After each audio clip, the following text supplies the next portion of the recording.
Ladies and gentlemen, welcome to Comic Pop Live After Dark. We're gonna be hanging out after dark, just trying something out. This is not gonna be available in the post show, so everything that happens here stays here. We're not gonna talk about it anymore. So sit back, relax, and enjoy your quarantine as we kick things off. Hey everybody, and welcome to the show. I'm your host Sal, and welcome to my office at home where I live. If you're an old subscriber, you may recognize this area because it's where I used to stream from. But now I have a whole office and a studio, and it's not very far from my house, but I'm still here at my house because you know what? Why not? Try things out. Live a little, share a little. How about that? That's what Comic Pop After Dark's all about. Sharing and chatting and hanging out after dark with the grown-ups. So yeah, as you can see, my house is a complete rat's nest. I've got Tiffany's office where she does all the work over there. I got my father's office behind me, and I'm powerless to change either one of those things. So let's sit back, relax, and chat for a little while, huh? Yeah, you can see I'm wearing my glasses. I need these to see.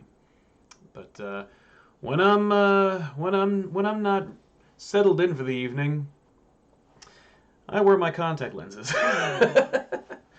So let's get started, shall we? Ben Bastion is a great name for this kind of thing. Comic Pop Black Label? I say the yay. Let's do it.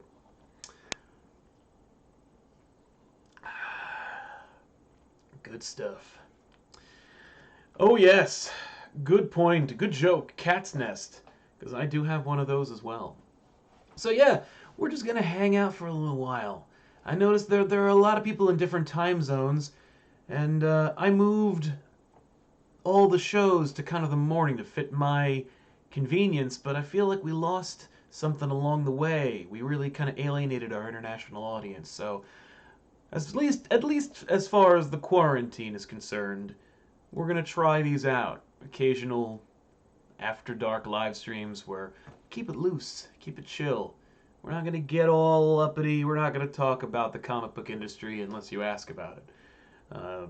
And this is not gonna be saved. So if you're not here after the show, you're never gonna see it. So it's just for us. So keep cool, my babies. Let's jump into it. I got a couple of super chats here, and I want to acknowledge every single one of you sexy bastards. Grievous says Comic Pop Noir. Again, I like that. That's a good one.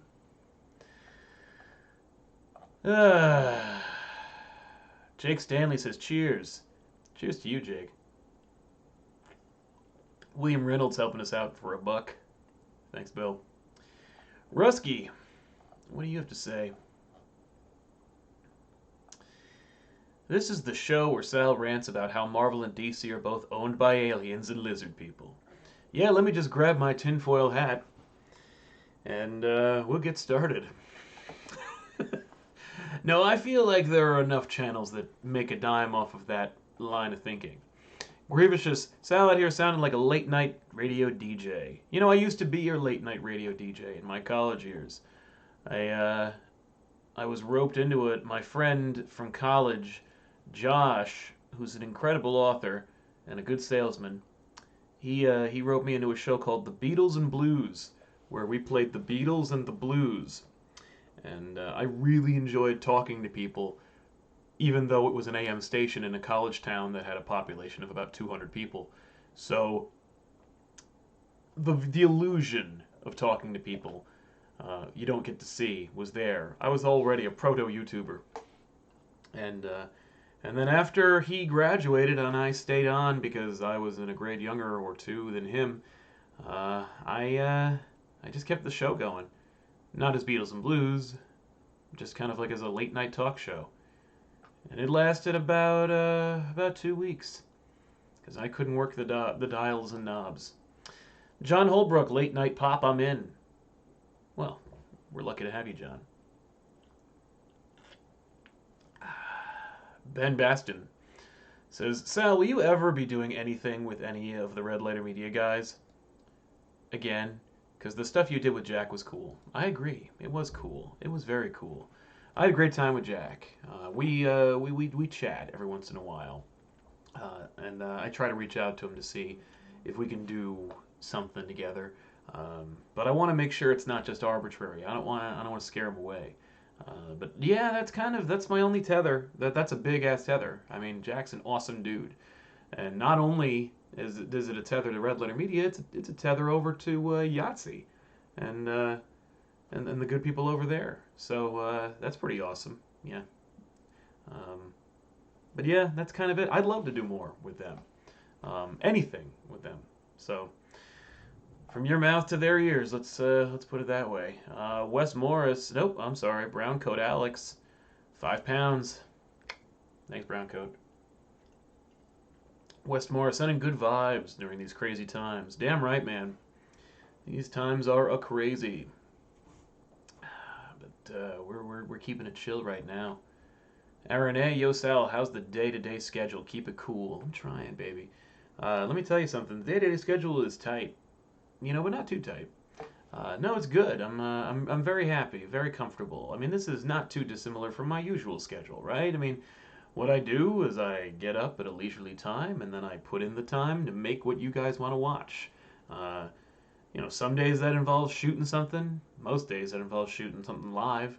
And then on days like tomorrow, we meet up as a team, and we shoot as much as we can. In fact, tomorrow, we're going to be getting together again, and because it's a group of under 5 people, and both groups live with each other, you know, we're trying to keep it safe and restrictive in terms of maintaining the quarantine. But we get to shoot pretty much anything we want, and that's going to be back issues. It's going to be GBU. It's probably going to be ComicPOP draws. Why not? These are crazy times, and you know they say in the land of the blind, the one-eyed man is king. Well, in the land of the quarantine, the man with a YouTube channel is king. So, you know, y'all are a captive audience, more or less. So the day-to-day schedule is good, Aaron. It's very, very good. You know, it's funny. Somebody asked me the other day. They said, "You must be blowing up because there's so many people stuck at home." And I say to them, "No, we're not. In fact, the off-the-rack numbers aren't as good as they normally are, and I have no idea why. But I will say that my desire to produce has never been higher.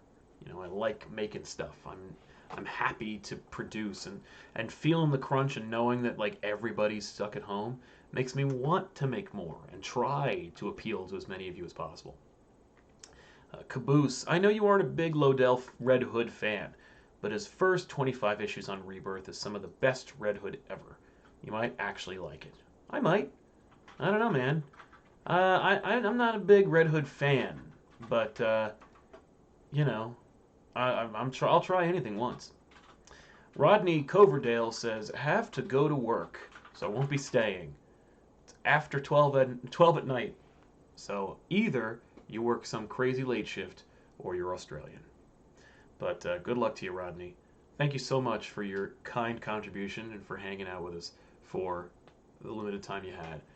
We're very lucky to have you. I'm sorry you won't be able to catch us on the repeat because there will be no repeats for this. So yeah, let's jump into it. Vin Krishnan. First live chat I've joined because it's 3 p.m. in Australia. Boom. See what I mean? The Aussies, I mean the Weekly Planet guys, they're probably hard at work right now.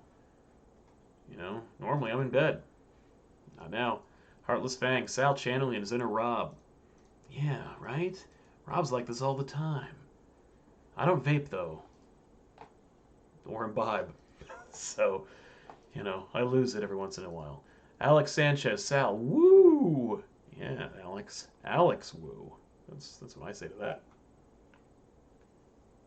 Cornholio 174, cocktail of choice. Cornholio, you must be having a really hard time right now because there is no TP for you. But as far as cocktail of choice goes, I gotta go with the Roy Rogers. It's a big boy version of a Shirley Temple. The reason for that is because I don't drink alcohol. So I like to have a smooth, what is it, 7-Up with grenadine in it? Yeah, good stuff. The reason for that is simple.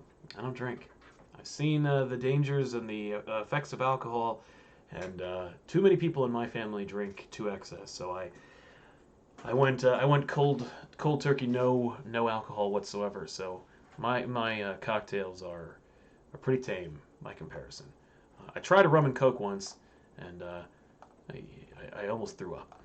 So that's all the cocktails for me. Oh my God, you guys are very generous, and you are really taking the spirit of this whole thing, and I'm happy to see it. Thank you so much, Gary. Gianni says, love the Batman Universe episode back issues, just hilarious. Thank you, Gary. I really appreciate that. Just an instant classic episode, a perfect episode to recommend as a first-time viewer too. That's good to know, because anytime people ask me what a good episode to introduce people to, I have no idea what to tell them. And I don't want to tell them to go watch the old episodes because the audio is all bad, the location is not indicative of what you'd expect from a regular episode of the show.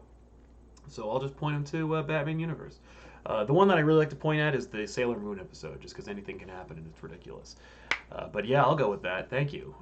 Batman Universe was a great episode to make, and Tiffany stopped in and shot a whole bunch of extra stuff, or at the very least, she shot an alternate angle of that stuff. And you may have seen over on the Instagram.com/ComicPOPofficial.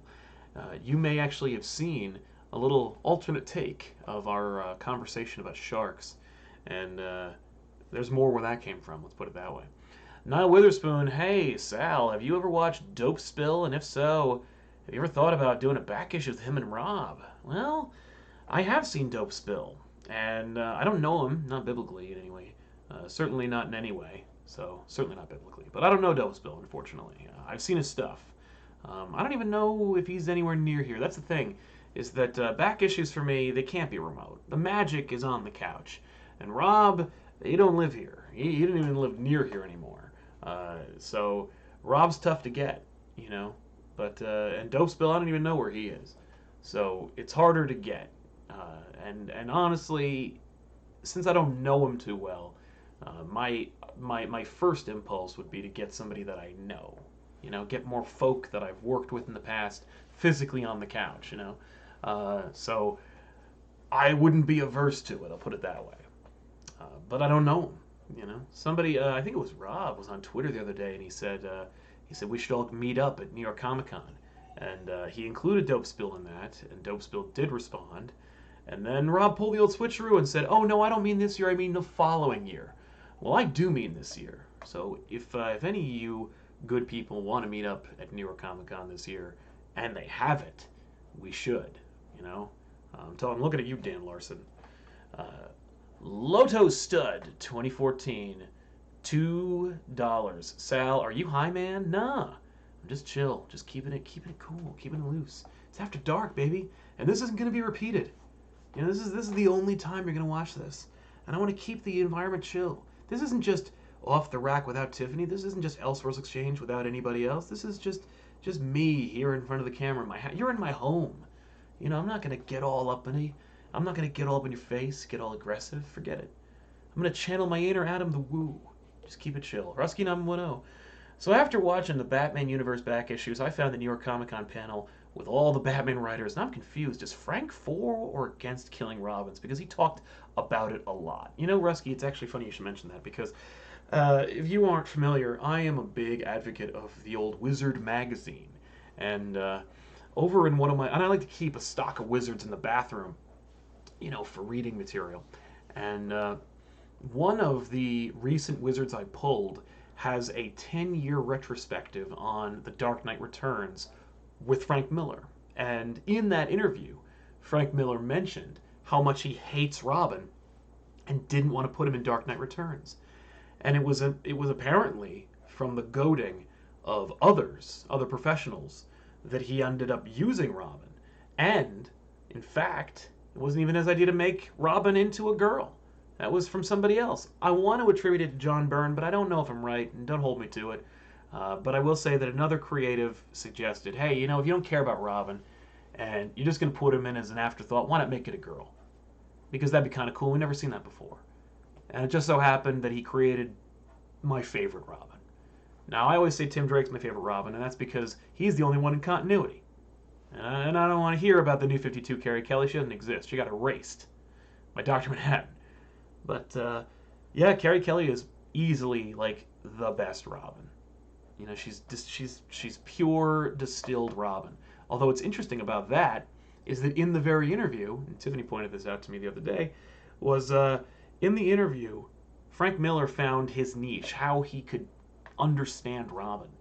And I don't know if this answers your question, but hopefully it will lead you to an answer. And what he said that Robin represents Batman's fanaticism.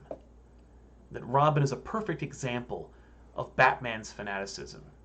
And the scene that he says is one of his favorite scenes from all of Dark Knight Returns is the scene when Carrie is falling out of the helicopter and Batman pulls her up and he clutches her and he says, "Good soldier."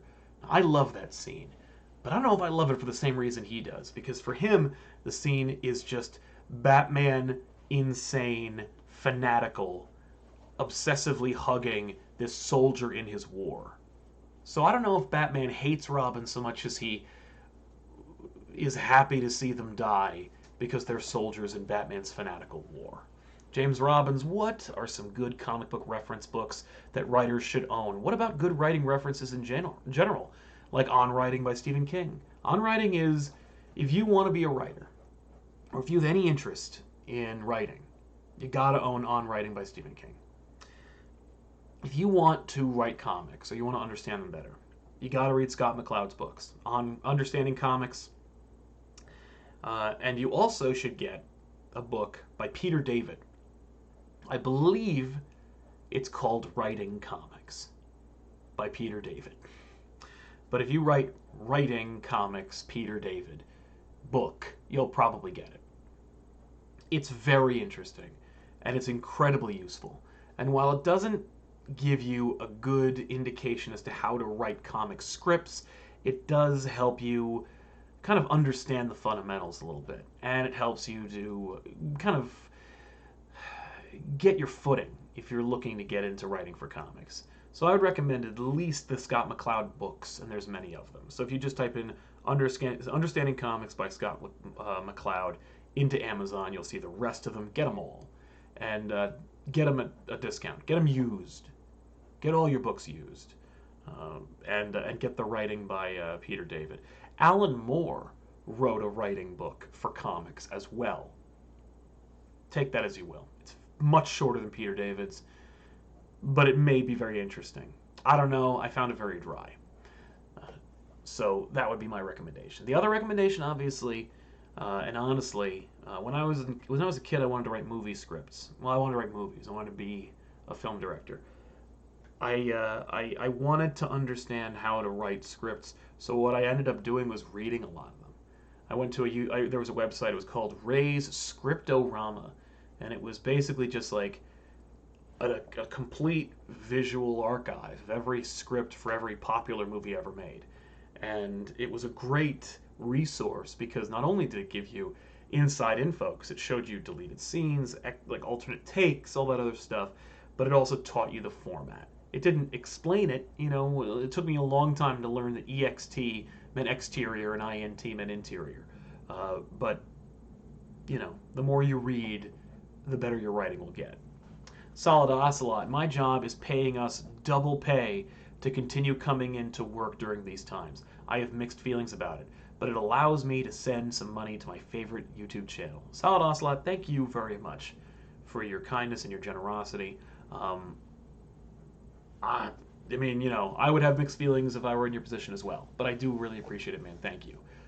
Thank you very much. I'm morbidly curious as to what your job is, but I don't want to push it. Patrick Lawson says, "Hey Sal, wanted to show some support." Well, you just did. Thank you, Patrick. And I love the interviews, and the Ghostbusters Elseworlds is one of my favorites. It means a lot, Patrick. Thank you, because that was the lowest viewed Elseworlds Exchange we've ever made. If you haven't already seen it, I talked to Eric Burnham and Dan Schoening, the two geniuses behind the entire Ghostbusters run from IDW, all the way back to the first issue from, I want to say, 10 years ago. We talk about Ghostbusters, the book, development, ghosts, character designs, the sequels, movies.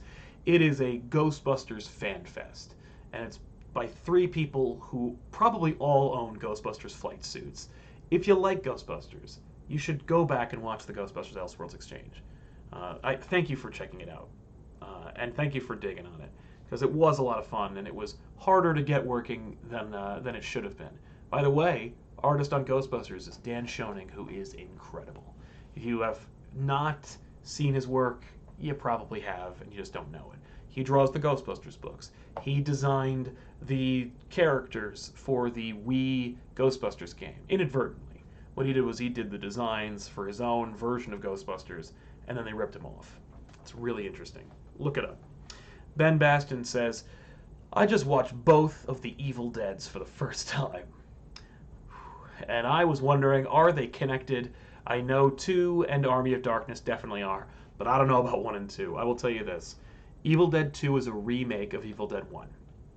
Evil Dead 1 was a genuine attempt at a horror movie. And after they were done, they realized it's not very scary and was actually kind of stupid. So they thought, well, if we lean heavily into the humor a little more and actually try it one more time, maybe with a better budget, maybe we'll get it right. And I think they did. Evil Dead 2 is a good blend of horror and funny. But yeah, no, Evil Dead 1 and 2, 1 is the purest attempt at Evil Dead, and 2 is a better version of 1. But Evil Dead 2 seamlessly blends in with Army of Darkness. Though as I recall, I think at the end of Evil Dead 1, maybe even Evil Dead 2, but you see knights. Like, you see the reference to Army of Darkness. But yeah, Evil Dead 2, Army of Darkness, Ash versus the Evil Dead. Maybe Army of Darkness versus Marvel Zombies. Jamie Sansom, could we get Trouble on back issues? Is that what you want, man? Because, let me tell you something. It's hard to market, right? Back issues, I can sell a back issues on Batman. Doesn't matter what episode. But with Trouble, there's no superheroes in it. And it doesn't expressly tell you that that's Uncle Ben, Aunt May, and Richard Mary Parker. It's more like a hint or a reference or an alternate reality take. So it's not technically really a Spider-Man book. Also, it's awful. And those covers, you wouldn't get past the YouTube marketing people, like the YouTube content restrictions flag. That being said, maybe one day, but it would have to be further down the line, when we get bigger. Which, who knows? Meow Nian. Hey Sal, good evening. Good evening to you, Meow. With the current economic downturn and the state of comics, do you think the big two will start pumping out a plethora of new C-list characters, pointless events, and even more pointless deaths? Take care. You too, Meow.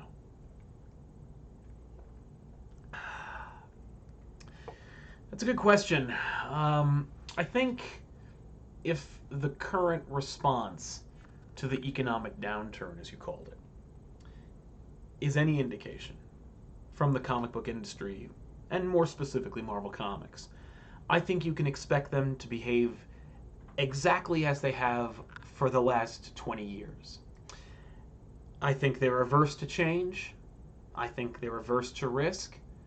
I think that they think they know what they're doing, and I think they've always thought they've known what they're doing, even when they were heading into bankruptcy.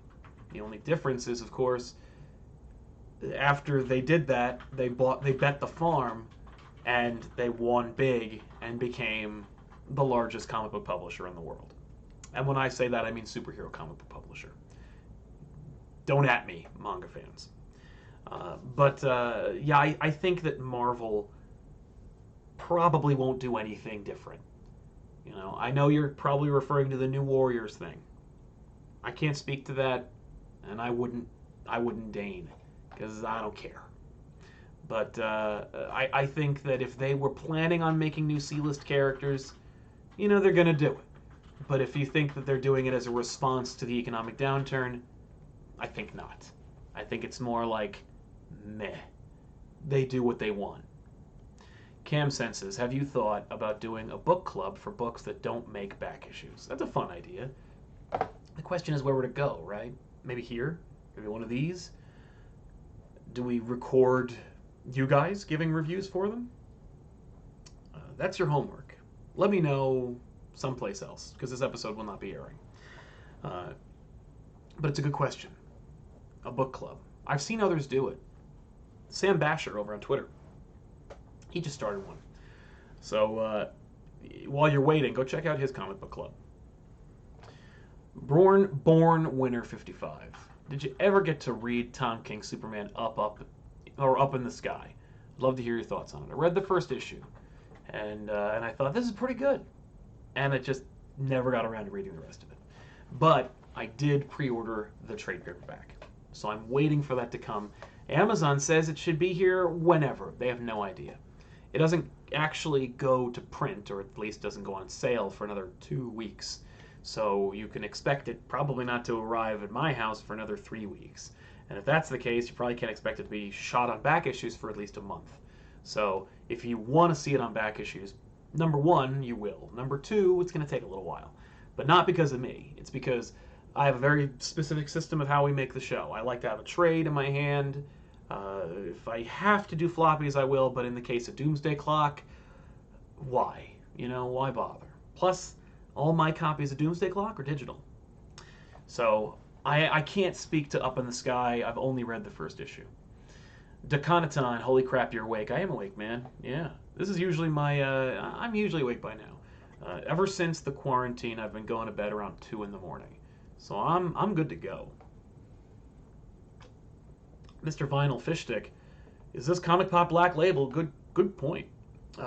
Somebody earlier made that observation too, and I'm thinking we're gonna call it that. Although I feel like somebody from DC might have an issue with it.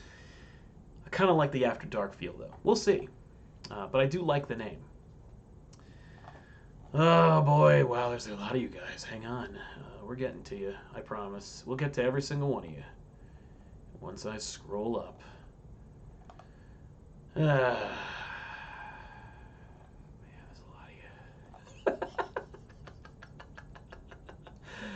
you. There's still more of you. Hang on. Here we go. All right, we're back. Caboose. YouTube used to have a little box for the super chats. Now there's nothing. Caboose 111 off my Red Hood nonsense. I love this Leon Phelps vibe. Past the This is a French word I can't speak. You know what? We're just going to figure it out ourselves. A brand of cognac owned by Beam Suntroy. All right. Yeah, man. Yeah, if I drank, you better believe it would not be one of these. It would be a fine, smooth whiskey or cognac. Brian G, I saw on Twitter you were wanting to appear on other podcasts. Did you get any offers? And if so, where can we expect to hear you? Great question, Brian. The answer is no. No one called me.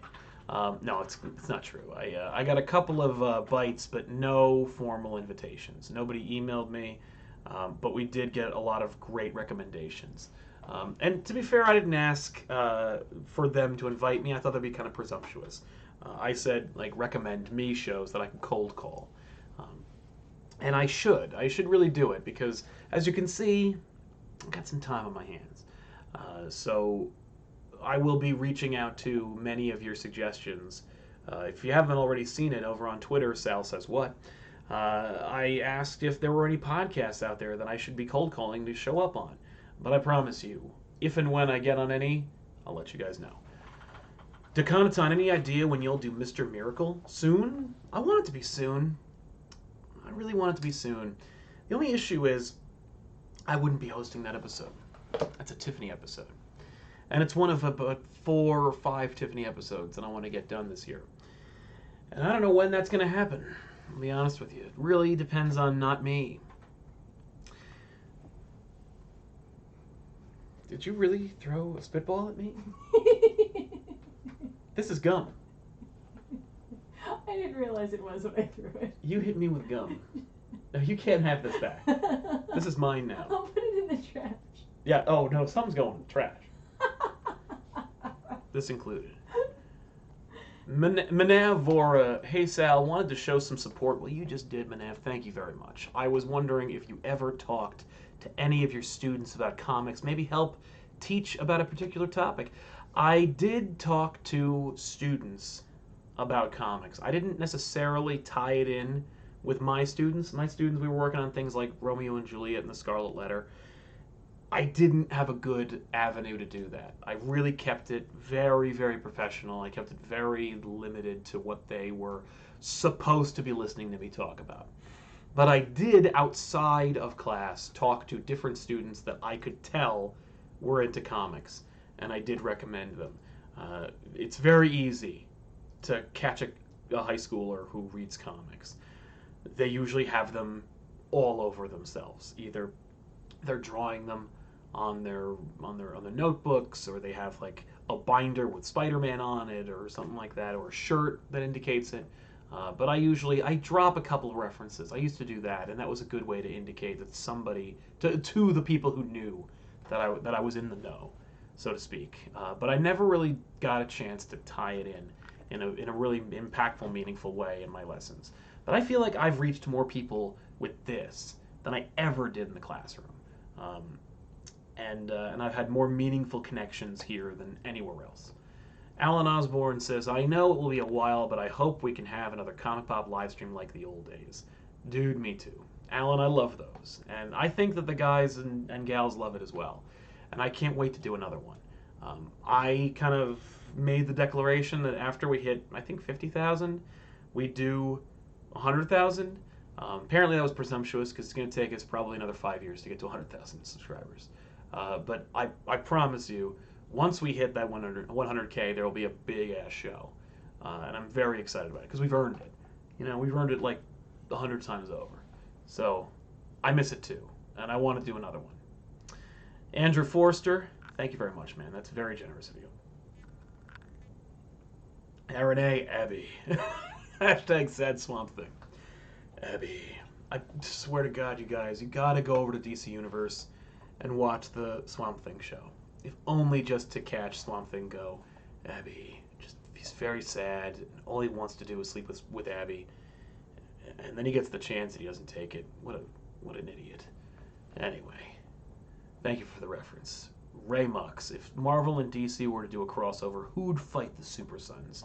For me, who'd be the Super Sons versus Franklin Richards and Uhura Boltagon. Oh man. Okay, the Super Sons. I guess it would have to be Valeria and Franklin. That's what I would do. It'd be Valeria versus Damian and Franklin versus Jonathan. That'd be awesome. Holy crap. I never even thought about that. That's a great idea. Well, we gotta get Jorge Jimenez to draw some of that. Meow Nian says, will you ever do an episode about Canadian superheroes on Canada Day with Joel and Ashley Robinson? I might throw my money at that. All the monies. That'd be kind of fun. Yeah, right? The question is, when the hell is Canada Day? No, I'm sorry. I think that'd be a great idea. You know, we're gonna be talking. No, we're not gonna be talking about them. I mean, yeah, I guess we should. I would love to do a big ass Alpha Flight episode with a couple of dope Canadians. That'd be a lot of fun, especially if we could like really doll up the set to look all Canadian, like make it look like the Rick Moranis show. I would love that. Wes Morris, welcome to the show, buddy. Top DC Universe book recommendations.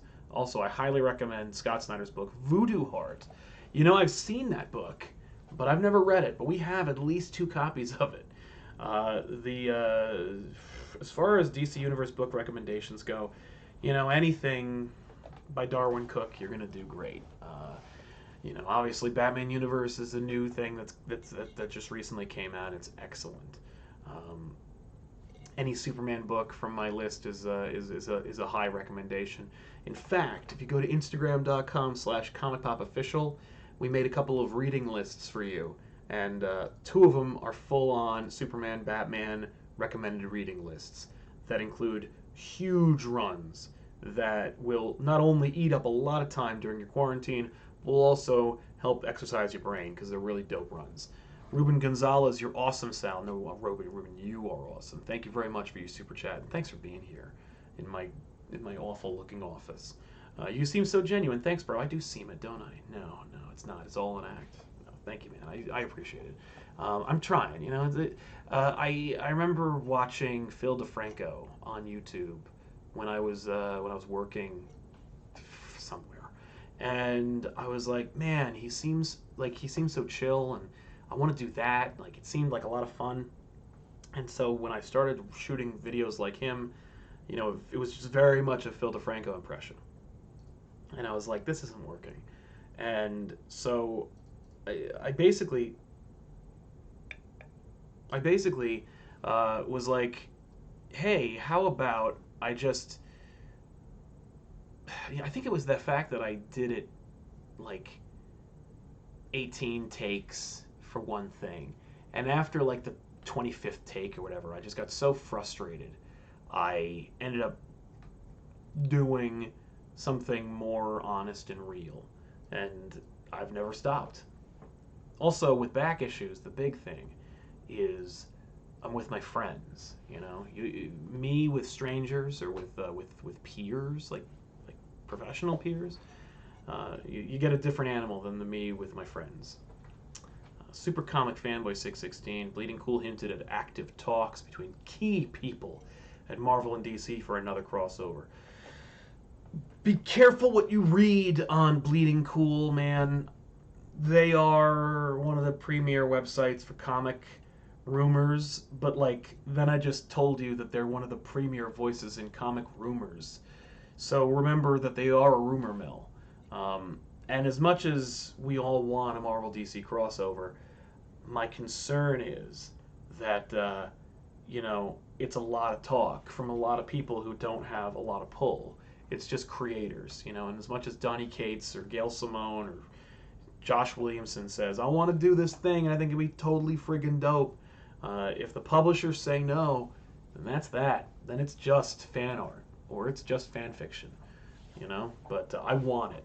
So I'll do everything in my power to try and help make it happen. What B-lister team would you want to win? Would you want to write? Oh. I don't know. See, first I'd have to pick a B-list team that I want to see in the crossover. So I guess, since we were just talking about the Canadians, we should probably do Alpha Flight. Or I don't know. That's a great question. The one that springs to mind, honestly, is Thunderbolts versus Suicide Squad. Right? Because that's 2 teams in duress, bad guys. That'd be kind of fun. I guess I'd do that. But I wouldn't want to. JWT Cosplay, Danger Girl back issues. Heard a movie's in the works. When that movie comes out, then we'll do it. As far as Danger Girl goes, go take a look at our Batman cameos or crossovers episode of GVU. That's the first, last, and probably only time you're going to see Danger Girl on the channel. Gen 13 didn't do very well. I doubt Danger Girl would do better. But I would love to do it. And for that matter, I'd like to redo the Gen 13 episode. But I don't see it happening anytime soon. But if that movie happens, then we'll do it. J-Mail, 1984, greetings and salutations. I see what you did there. Hope you're doing fine. I am doing fine, man. I hope you are too. My favorite episode of Elseworlds was with you and Ethan talking about Star Trek. Hilarious, and stay safe. You stay safe too, J-Mail. Thank you very much. I had a blast doing that episode. I had been wanting to talk about Star Trek for a while. Ethan and I had been yammering on about it for a while. And it just seemed natural. ton of fun. I'm so glad that we were able to do that, and I'm glad that you guys got something out of it because it's a fun conversation, and I could do that. I could do a whole show. Grievoushish says, given your field of work now, do you ever read comics just for the recreation anymore, or is it always work-related reasons? I usually read my books for recreation, and then I try and come up with an excuse to how to make it into a work-related thing. Like, I picked up this little trade where it's Frank Miller's Spider-Man. It's just him drawing it, but it's Denny O'Neil writing it, and Klaus Janson inking it. It's called Sensational Spider-Man. I'm sure it's in another collection called something else, but it's a ton of fun, and I bought it just for me, and I sat down and I read it, and I'm like, this is ridiculous. Can I make this into something for work? And that's the thing. This is a dream come true, you know? I love reading comics. I do it recreationally, I do it in my leisure time, and I do it for my work. And if I play my cards right, and thanks to you good people, that's playing my cards right. You know, you all sponsor me. You know, you all watching the show, letting the ads roll, and these super chats, and the Patreon, patreon.com/ComicPOP, allow me to be me and not be a total shill. You know? Now, that being said, DC and Marvel don't pay people to talk about their books. They probably should, but they don't. So even if I were a shill or wanted to be one, I don't know who'd pay me. I have been paid by different comic people, but it's always been on Front Street. You can always tell what videos we make that are corporately sponsored. I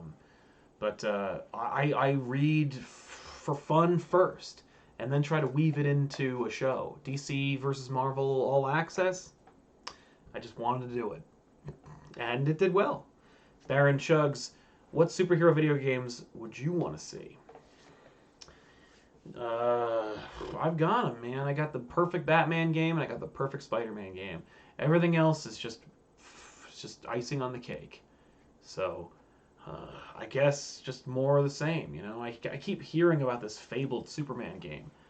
I don't know how you'd make it satisfactory. I don't know how you make it satisfying to play, you know, but I would play it. You know, a Daredevil game that just is Spider-Man, but you're Daredevil instead. Why not? But I can't really name any games that are superhero related. I guess that Avengers game might be the thing, but we'll see. We'll see how that turns out. Andrew Forrester, never seen you live before. Well, welcome to the show, man. Thanks so much, Andrew. Send a super chat. Never sent a super chat. So the first one was blank, but here, take some more because you deserve it. Y'all are the best. Oh, Andrew, I'm sorry I missed you before. Thank you very much for the kind comment and for the additional super chat. Welcome to the show, man. Thank you for being here. And hopefully it's not the last time because it's a lot of fun.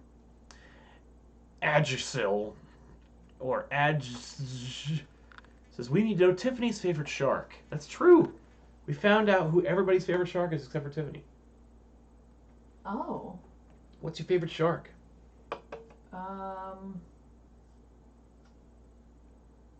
Well, it's not Ethan's answer. And I'm not going to say it because I'm not teeing you up. Oh, that's fine. I'm not going to say tiger shark. A what? I mean, I do like the great white because they're terrifying. Yeah, great whites are scary. And I know you already, like, knocked down the hammerhead, but you can't get over that, like, very distinctive profile, regardless of how, like, he's totally jerky they he's are. Incredible. Like, there's just something about something that, spectacularly unique yes. in nature. Yep. To have come out of years of evolution that I admire. There you go. Hammerhead. Great Stone Planet. I'm trying to wrap up some mobile game dailies before I go to sleep. Then you show up. Here's some cash for ruining my day at work tomorrow. Oh, Great Stone Planet. I'm sorry, man. But really, it's kind of your fault. You were the one who stayed up to grind out video games on your phone. But hey, at least we got to chill for a little while, huh? Hopefully you get some coffee in you and you don't have a long drive for yourself. Hopefully you're actually you're at home doing your job. If not, I'm sorry about that. But do know that I appreciate you. Thank you. Rusky 910, has Alan Moore written anything completely insane? Yeah. Yeah, he's written a couple of things that are completely insane. He wrote a book that's Lovecraftian inspired, in which a woman is kidnapped by a secret society and raped continuously by a Leviathan creature in the sewer. And there's an entire sequence in which she gives it a hand job. So, it's the worst thing ever. Bernadette Ewerts says, just got my copy of Batman Universe. Excellent. You've raved so much about it that I had to pick up a copy for myself before watching the back issues episode. Thank you, Bernadette. I hope you enjoy it. I genuinely do, because I don't want to sell something that isn't something I believe in. I want you to get it and enjoy it, and then watch the show and enjoy that, and we all have this communal experience together. Apropos of that, I'm going to dovetail off of your incredible point, Bernadette, and say that on Comixology right now, you can get the trade of Spider-Man Life Story. Now, it's not physical, but if you read your comics digitally and through Comixology, you can get the full trade of Life Story for $4. I recommend you go check it out. If you haven't already read Spider-Man Life Story, $4 is a small price to pay to get the whole damn thing in trade, even if it's digital. Go to Comixology and check it out. Saud Al-Thani, welcome to the show, man. Thank you so much for being here. How are you? I'm good, man. How are you? Hope you're doing well. Thanks for being here.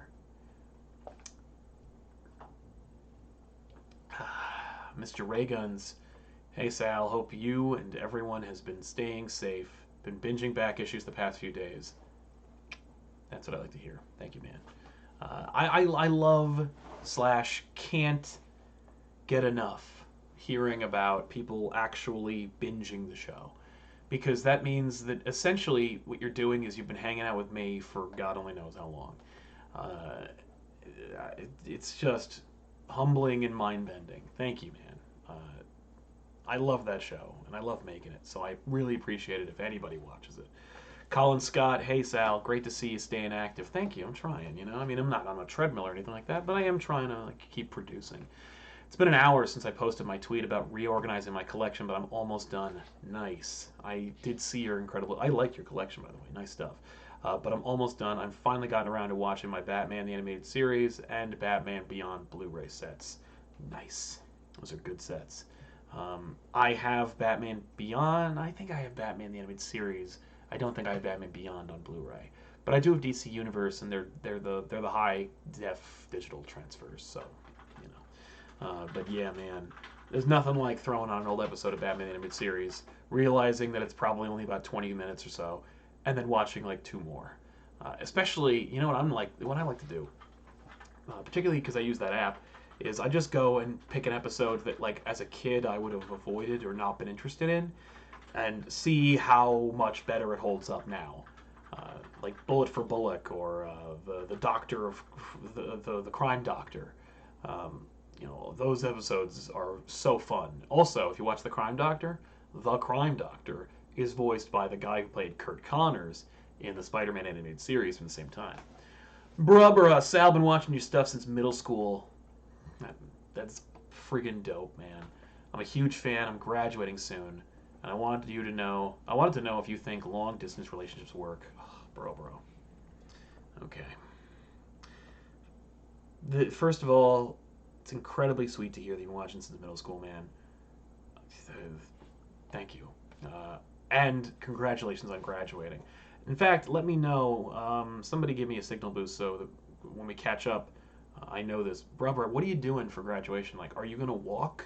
How are they handling your graduation ceremony? Because, like, you deserve a photo of yourself getting the diploma, but how are you going to get it? What is your school going to do about it? Long distance relationships, I'll tell you what, they can, okay? My best friend from high school married her high school sweetheart, and they have 2 kids together, and they are as happy now as they ever have been.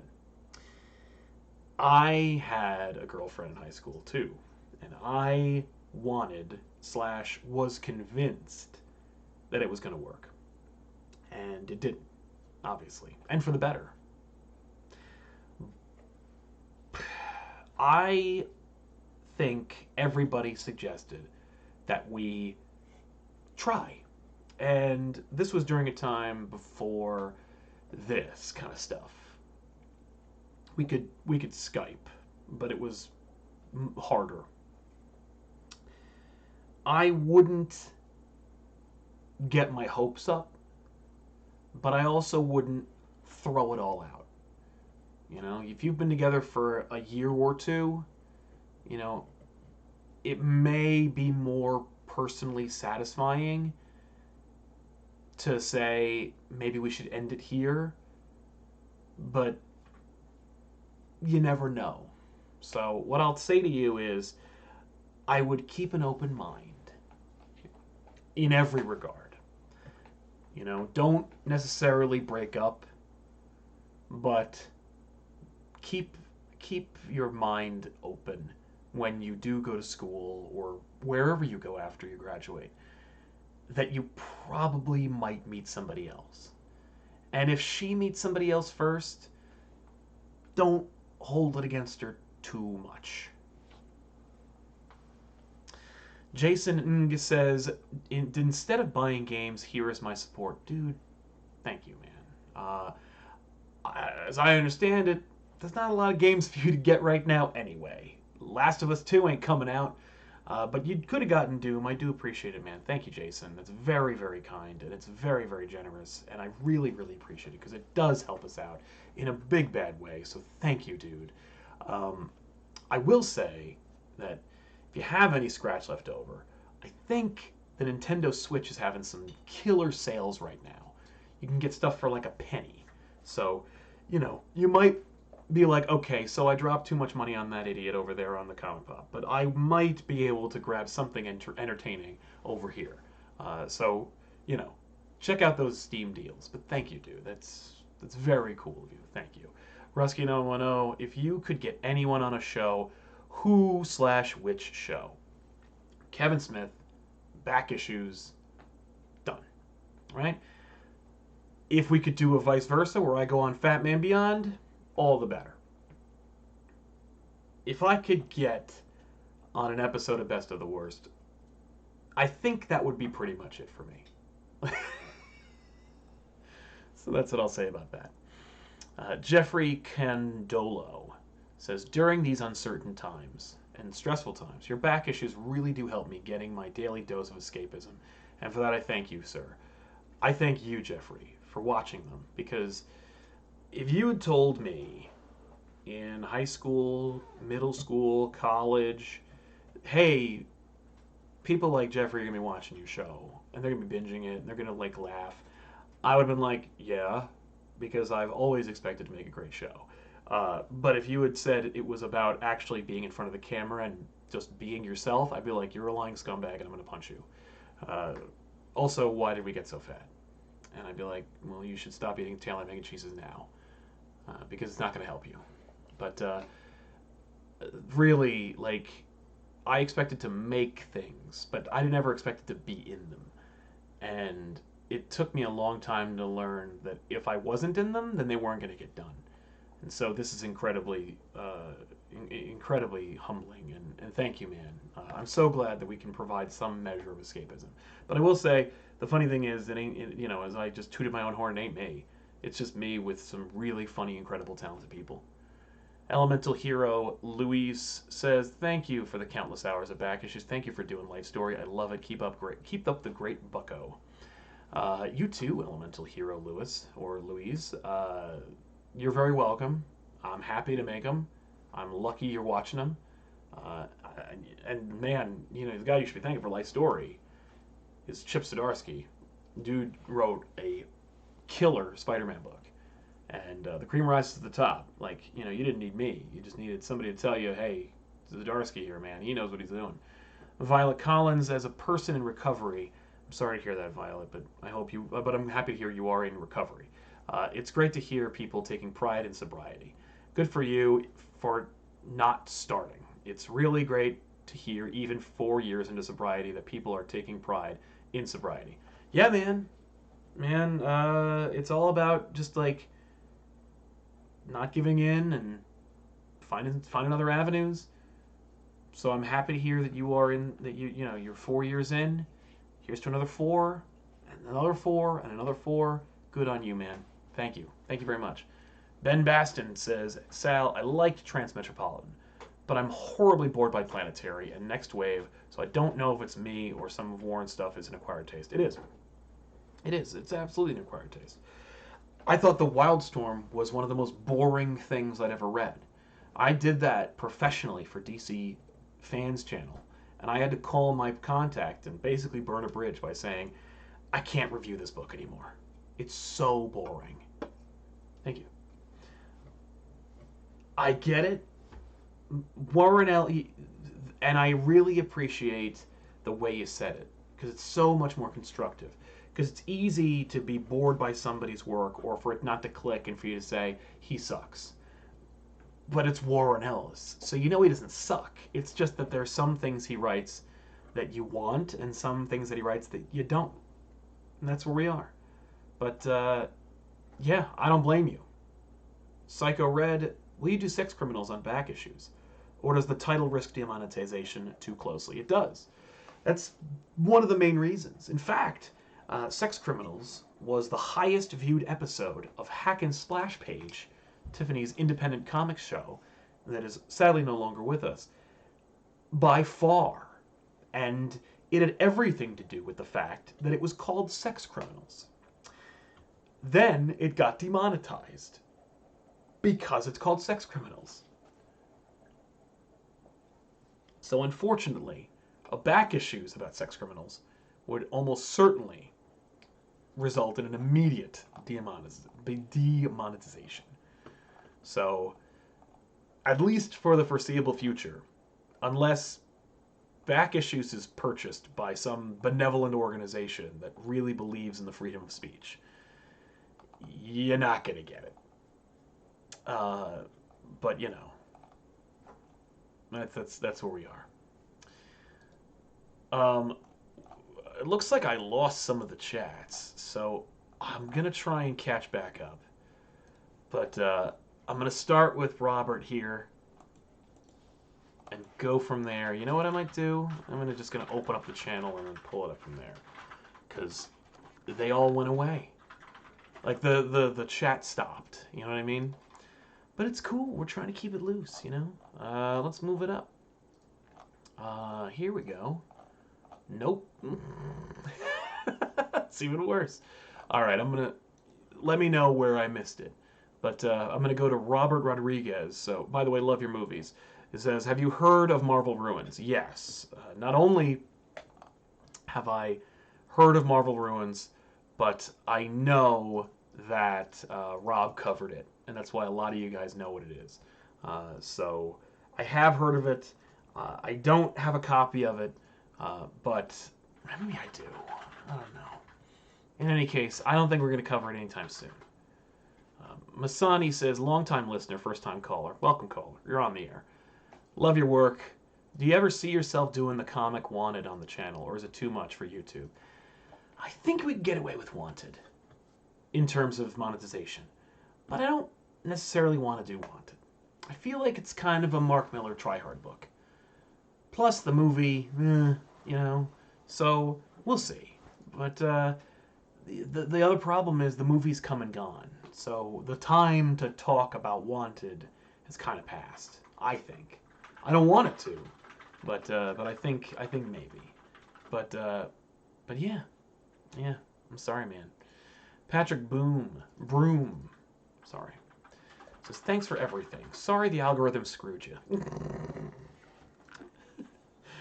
Yeah, thank you. Love most of the off-the-wall stuff, but lacked the time until recently. I had to take off to care for my family. GMA is extreme risk, and I am a caregiver. Protect your own. Yes, you do. You must take care for your own. So, Patrick, I do appreciate you supporting us while you're supporting them. It's very generous of you. You're a very, very generous person because you're kind of really putting yourself out there to take care of your family. And my family themselves are also they're up there in age. They have my dad is COPD, so he's a major risk factor. So you know you got to do what you can to protect your family. But yeah, man, I'm sorry you had to take off. I'm glad that you're everyone's safe and you're doing your best to take care of them. And I'm glad we could be there for you while you're hanging out. So yeah, what's up? Have you tried clicking the monetization part of the back end? Oh my god. No, that's just them. Oh, that. Wait, what? Just pretend I'm not here, everybody. I don't want to take you out of here. Yeah, me either. Someone just. I want everyone to have their chats read. Yeah, me too. Supers. Yeah, there it is. Nope, that's not it. Oh, up there. Mhm. There.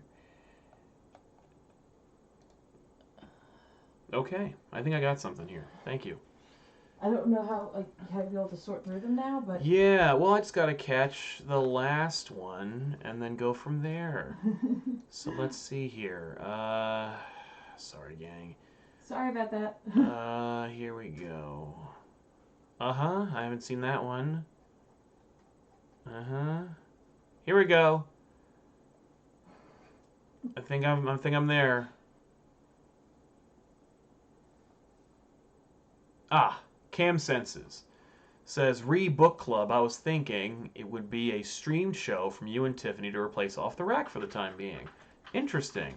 Yeah, I think Basher's doing that right now. But you know, the question is when we're going to get the new books. And when we get the new books, we're going to have to go right back to Off the Rack. I think what we're going to do is right now Off the Rack's going to be, we're going to review some new books that came out. We're going to recommend some books that we love, and we're going to do kind of something more Q&A. That'll be what we do for that week. We're going to just play it loose like the comic book industry does. But I do like the idea of a book club, and I will investigate that more. The Batman Who Points says, sell on weed. Yeah, man. As you can see, there's no clouds here, man. Just natural chill. That's always been my jam. Has been just like keeping it loose. I knew way too many people who were on drugs or drinking excessively, and I was always like, man, I never want to not be in control, you know. And I always knew how to let go. You know, I found that every time I was having too much fun, somebody was yelling at me, and so I know how to lose myself, even if I don't have to do drugs and drink alcohol to keep it going. So yeah. You know, I don't need the weed. What's my thoughts on Gerard Way's work? Colonel Chubbs. I love My Chemical Romance, and I think his Doom Patrol is dope, but I would never have read it if it weren't for Tiffany. So that's what I got to say about that. I love Teenagers. That song is amazing. As if Syed says, say Sal, will we ever get a Frank Miller Holy Terror back issue? Just kidding. Just wanted to say thank you for your amazing content. Well, you really got me with that switcheroo, man. No, honestly, I would like to do that. My plan was several years ago to not do a back issues more than just doing like a special. But who knows at this point what I'm going to end up doing.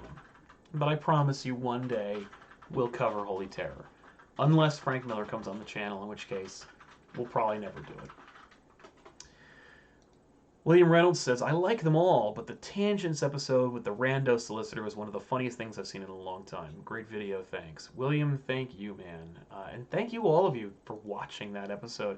I think it's the highest trafficked Tangents we ever had. And I think it has everything to do with you guys and your reaction, which I thought was hilarious. It's just so great. And so thank you so much for checking it out. It was such a great episode. I mean, like, we just kind of did that, and it just really happened. But I'm glad that it was on camera so that we could actually share it with you, because that was friggin' bizarre. Awkward Mexican says, I absolutely love everything y'all do. Favorite YouTube. But that being said, I feel like ever since Frank Miller's Year One Superman, y'all let this new grove, and everything after has felt like a banger. Thank you, man. Oh, a new groove. Thank you. Yeah, we're doing the newer books, and it's helping us out in a big bad way. If I had started doing new books 2 years ago, maybe we'd be bigger than we were. But I'm glad that we're doing them now because better late than never, you know. But thank you. You are not the first, but you are the first in this chat to mention it, Awkward Mexican, and I am really lucky to get this kind of feedback because we are hitting a lot of people, and we're getting new faces, and we're satisfying the longtime fans, and so we're in a good place, you know. So I'm very happy about that. Thank you. Nilfinity Gaming says, why do you think it's so hard for people to make Superman work? Do you really think it's because he's outdated? Love all your all's work. Nilfinity, no, man. The only problem is that people think he's too hard. You know, you either have the Bendis problem where you psych yourself out because you think he's too big or he's too important to talk about or cover. And you got that. But you also have the other people who think he's just too boring.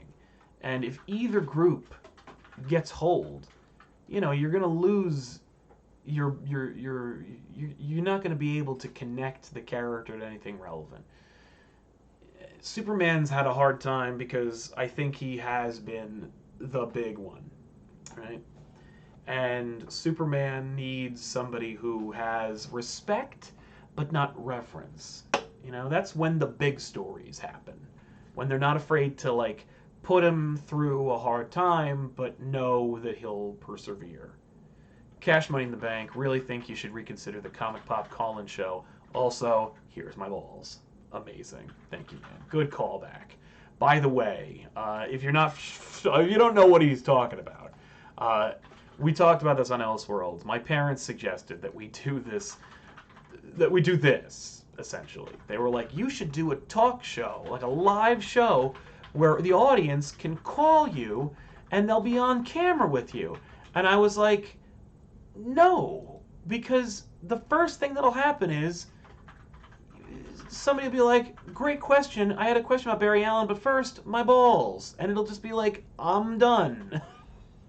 But my folks seem to think that there aren't, like, monsters. I mean, we literally just had, like, a fembot attack in the chat, and they think that I should just leave it open for people to just video chat in. It's a very fundamental misunderstanding of what I do. But I think it's very sweet, because my parents have been giving me advice for what to write, create, do, since I told them I wanted to create things for a living. Eric Santee says, thanks for tweeting about the Salem Life story. You're very welcome, Eric. I hope you picked it up. You just gave us a Super Chat equivalent. Someone could have used that to buy all of Life Story. Rusky9110 says, are there any movie/TV people you'd like to see write comics? And vice versa. No, I'm good. Honestly, you know, the only person that I would like to see a book from is Quentin Tarantino. And I don't care what book it is. He knows how to write. But as far as everybody else is concerned, I'm good. You know, everybody in the comic book industry wants to write for TV and movies, and they could. So I'm good from that pool. Louise Junot says, hey Sal, what TV show are that you are into that you really get to speak about? For me, I really like the early seasons of Psych and Community. Psych was an excellent show. Community was a brilliant show, particularly the first 3 seasons.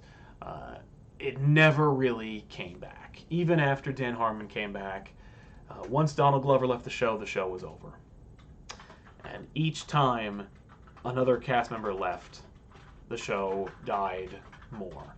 And I'll tell you, that song, like once you get to the part, if you ever catch the Yahoo season, when Yvette Nicole Brown leaves the show, and you hear the theme song end with one by one they all just fade away, I was like, the show is over. But as far as shows I don't get to talk about, I usually work them in somehow. I did spend a long time in the car the other day talking about Quantum Leap. I never get to talk about Quantum Leap. I never get to talk about the Real Ghostbusters cartoon, Ninja Turtles, or any of my cartoons when I was a kid, or that I loved. But I could always work that out somehow. Caboose Courvoisier is how you pronounce that cognac. Thank you. And Renee, I got Swamp Thing on Blu-ray because screw Titans. That's amazing. I don't know why. You know, it's funny. I still haven't watched a single episode of that show, and I think that it's like it's trying too hard, because all the costumes, when they're costumes, are amazing, and it should be the most like nerd fantasy satisfying show ever, and it's just hollow. Swamp Thing, though, it's actually solid. The last episode sucks. Gorgonfish, how has there never been a Harry Potter comic series, considering Warner Brothers made the movies and owns DC? Would that get new audiences to try comics? Totally. If J.K. Rowling endorsed a Harry Potter book that was set in the same universe, that either undid her horrible sequel play or expounded upon the universe in an unexplored time period, like Star Wars does for Marvel, it could be what Star Wars is for Marvel to DC. It's a brilliant idea. Killa T Storm, I love the content. Well, thank you very much, Killa. I do appreciate it. Even the stuff that doesn't do well, please don't give up on them. I'm glad they exist, and I'm sure I'm not the only one. You're the man.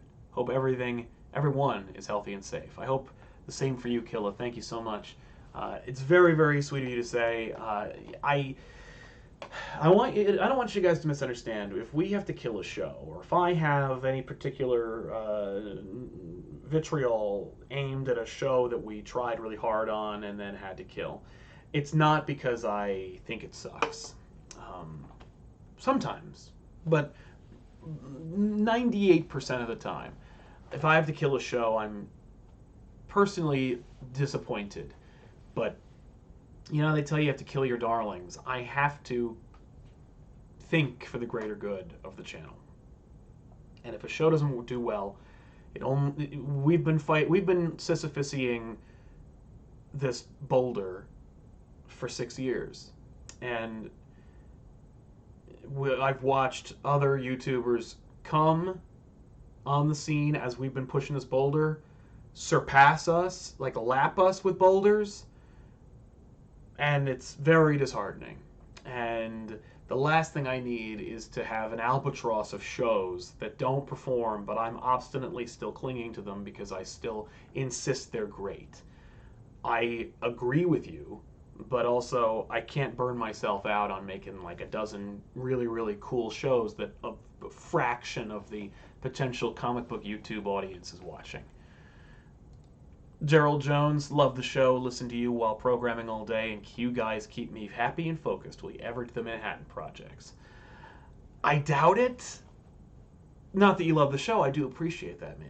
I really, really thank you for listening to us while you're programming. I hope we're not distracting you too much. But yeah, I don't think we're going to do Manhattan Projects. And nothing personal, it's just we got a lot of Batman to get through.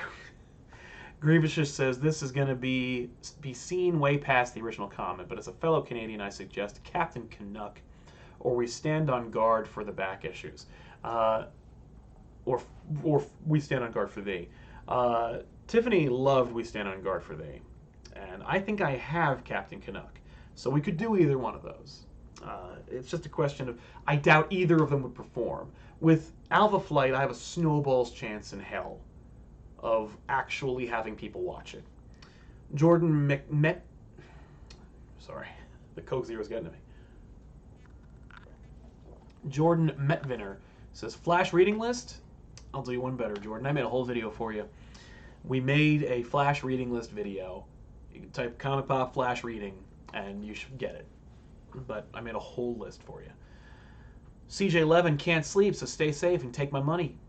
Hey, no argument here. I can't sleep either, so I will. You stay safe too, though. That's going to be our trade-off. Ultimate Victory 88 says, love the channel. Y'all are legends. Question, who's the definitive god of DC? Hearing talk about the presence no longer in that role? Thank you. Thank you very much, man. I really appreciate it. God in the DC universe I think they've always said it's the presence. I wouldn't muck with it. I think that at the end of the day, if you ask Neil Gaiman, he'll tell you it's the presence.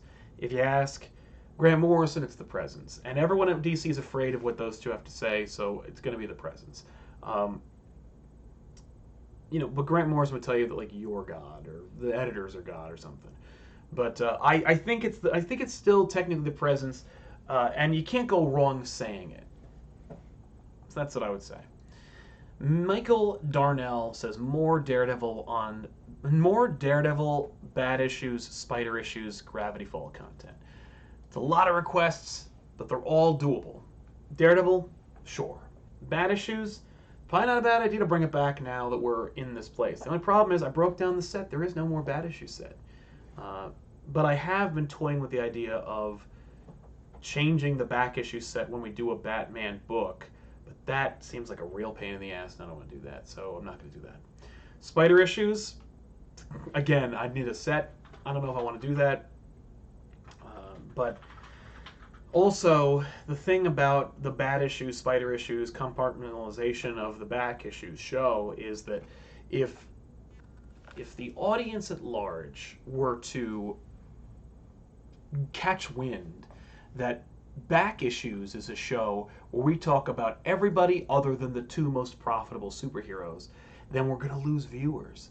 But if there's the likelihood that there's going to be a Batman or Spider-Man on that show and they happen to get Booster Gold or something, they may stick around for Booster Gold because they know the next time will be Spider-Man or Batman. So there is a method to my madness, and there's a reason why I don't necessarily jump at the chance to compartmentalize the show. So that's why. Brian Rowland's just helping out. Love all the shows. Love you, Brian. Thank you. Eat That Horse, kind of random, but do you think there will ever be a time when writing or getting Wonder Woman feels as effortless as Batman, Spider-Man, etc.? Yeah, I sure hope so, man, because the thing about Wonder Woman is that I've never been alive during a time when Wonder Woman was taken care of properly. In every period when I read comics in my entire life, Wonder Woman was in trouble, not being published, or being mishandled in some way. And I don't understand it. I think it may have everything to do with the fact that they're overthinking it. It's part of the reason why Carol Danvers isn't the Wonder Woman of the Marvel Universe. It's because if you just get out of their way, someone will be that. But if you try and force it, it's not going to work. At some point or another, DC realized they own Wonder Woman. And that was when they screwed it up. Dakanaton C-listers, Next Wave versus The Authority, sold. Kevin Kruger, not a comic book, but have you ever read A Confederacy of Dunces? No, I have not, but I do know what you're talking about. And to tie it back with comics, Garth Ennis wrote a fun Punisher story, which he called Confederacy of Dunces. So, yeah, that's kind of fun. But no, I've never read it. I've heard of it, but I never read it. Nick from Pluto, Sal, my birthday is Saturday. Well, happy birthday to you, Nick. Or at least happy early birthday. Little Gotten says, I feel guilty about loving Superman American Alien due to the controversy with the writer. Do you ever struggle separating art from the artist? Always, man. I have problems with that myself. Superman American Alien is undisputedly excellent. And it is also complicated now, thanks to Max. I don't know what to do about that. I will tell you that you won't be able to find a lot of Max Landis related content on this channel anymore. And I'll tell you that we haven't really been champing at the bit to do American Alien on this channel in any significant way, despite the fact that I love that book. And I have it signed by more artists. I bring it to every show just to get it signed by the incredible roster of artists. I just haven't gotten everybody yet. But yeah, man, when it comes to the author, if the author makes it so that you can't disconnect them, then you can't help but think of what the author's intent was. That's why I always prefer my authors to be dead by the time I'm reading their work, because they can't weigh in. They can't, you could back in the day you could find like articles or essays they've written that would give you a glimmer into their personality. But now it's like they have a vlog channel and you could get every opinion that they've ever had, and it completely informs who they are. Kevin Smith's work was way more exciting when I didn't have a podcast where he told you where all those references came from. So it's hard, and you have to like really think about doing it. You have to consciously make that distinction. Ben Baston says, Sal, I read Batman Cacophony the other day, and I kind of liked it, but there's a scene where Joker offers Onomatopoeia some sexy Joker action, and I was quite confused, but I ain't going to judge Joker, but I am judging Kevin Smith. It's probably the way to go. Cacophony and The Widening Gyre are not popular, and there's a lot of reasons for that. That's where I'm going to leave it.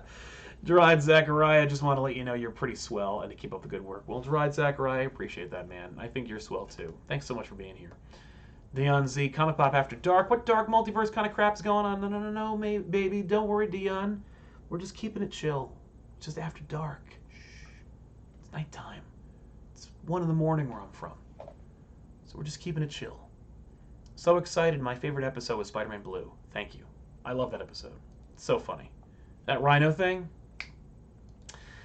Eric Santee, what episode of Backishes had a viewership number that surprised you? There's a lot of them.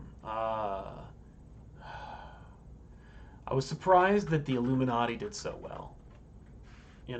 Like that. Like I remember sitting on that Illuminati episode and being like, "Oh, this probably isn't gonna do very well," and then it like did neck and neck with some of the newer books, and I'm like, "Oh, that's kind of awesome. How nice." Sorting by most popular, our most popular video of all time is the Every Spider-Man Girlfriend video. But outside of that, it's really like the luck of the draw. I'm not surprised that some of the biggest and most opinion striking books have gotten the most views. Sandman did very well. And Tiffany, at least, was very surprised by how well that did. I'm not. Because Sandman is the quintessential Vertigo book. If anybody knows anything about Vertigo, they're watching that episode. And Max did well, and I'm surprised by that, too. Timothy Lamb says, long-time listener here, since Irredeemable Ant-Man. Nice. Which one? Volume 1 or Volume 2? First-time Super Chat due to work from home. My favorite channel, stay safe. You too, Tim. Thank you so much for hanging out with us, and thanks for sticking around since Irredeemable Ant-Man. I'm actually doing something funny. During the Ant-Man, I think, episodes, we were trying anything to get people to start to get into subbing. And we were hearing advice from YouTubers and channel managers and all kinds of shit. And one of them was, like, who are you? Why are you the cover? That doesn't make any sense. Nobody cares. Put the book up, like Comic Storian does. And so for this swath of time, the back issues covers were just pictures of the book, and I hate them. And so I found a hard drive with every episode, barring 1 or 2 or 3 or 10, of back issues. And so I'm going back and I'm just pulling images, and I'm recreating the thumbnail we normally would have made. So like Spider-Man versus Dr. Doom used to be this awful picture of Spidey versus Doom. Now it's us on the couch, like we had posed for an image. It's really cool. So yeah, but thank you so much for being here and for trying with the super chat. Ianaz says, Sal, did you ever get your own color copy of Garth Kirby? Because if not, I might be able to fix that with this whole COVID stuff. Did I ever get a copy? No, I never got a physical copy of the color book, but we did get it colored, and it's over on Comixology. Grace Freeman did a really great job coloring that book, and I'm very happy with how it came out. I wouldn't change anything about it. But yeah, I could always order another one, I'm sure. And I just don't have any idea how to get in there anymore and change it, because I put it up like 8 years ago. Ronald Caterasano says, "Is that a Bob Ross Funko Pop? You bet your happy little squirrel it is, man. That's Tiffany's. That's Tiffany's streaming area. This is where Tiffany streams the Twitches, and that is a Bob Ross Funko Pop. You can see him right here. with Peanut. Nope, with a piece of art. It's Peapod. Peapod. The squirrel's name's Peapod. Oh, sorry. Here he is. Here's Bob, and here's Tiffany. But yeah, man, it is. I love Tiffany's area. We got to Robert Rodriguez, Masani. We got to you, Patrick Broom. We got to you, Cole Minzy. Hey Sal, big fan of the show, and I was just wondering how you're liking the new Hickman X-Men comics. I'm liking them less and less as we go, but I know we're building towards something, and I know he's setting things up. Nothing can be more apparent than X-Men #9 that he's setting things up. I'm looking forward to him paying them off. I hope it culminates in the X-Men actually, because I remember him saying that the X-Men were going to be inexorably tied to the Marvel Universe with his run, and I hope that's where we're going. Danielle Prieto says, how's the reaction to Savage Screen been? Would love to see more feature-length commentaries in the future. We'd love to make them, but unfortunately, it's not good. You can see it on the main channel. If you go to youtube.com/compop, you'll see all the playlists we got that we have shows currently being produced. And it's not doing great. We're gonna try one more time, because Harley Quinn Season 2, Episode 1 comes out tomorrow, and that just happens to be when we're shooting. And Ben, silly of him, said that he has lots of time and is happy to shoot a lot of shows tomorrow. So we may just shoot a Savage Screen of that, and that'll be the litmus test. If the show hits 5,000 and that's it, we're killing the show, and that's the end of it. But I would love to keep doing more. I would really love to figure out a way for us to monetize the commentaries like the Riff Tracks guys do, because we love doing them and they're really fun to make, and I think we're not as funny as them, but still pretty funny, or at least insightful, and we'd love to be able to do more of those. Kevin Kruger, but Sal, is that more book worse than Holy Terror?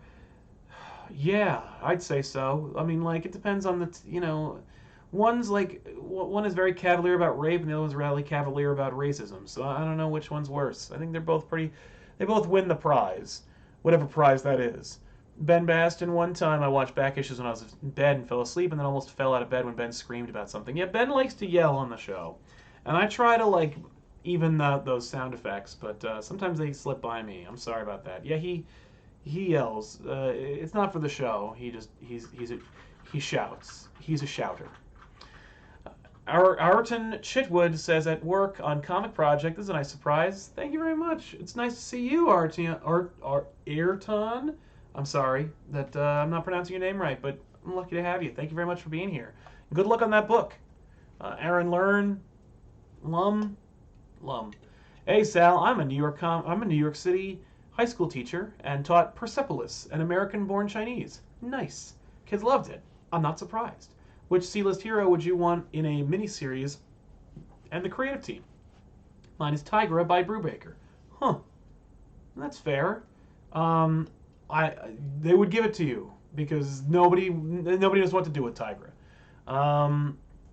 As far as a miniseries goes and a C-list character, I guess I would have Tiffany write a Sleepwalker series.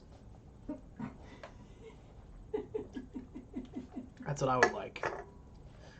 With some editorial direction by me. Drex12341 says, Sal, you and your team get me through work. Shout out to risking my life for a last stage. Shout out to risking my life for late stage capitalism. But for real, you guys are the best. Keep charging the mound of comics, however that mound may change. Thank you, man. We will. I mean, we'll keep it up. Yeah, shout out to you. Good luck, man. Keep it up. Keep safe. Don't take too many unnecessary risks. And if you feel in your gut that you're taking too many risks, don't be afraid to voice them. Don't be like, yo, my life isn't worth this. Or at least my health isn't worth this. But protect yourself.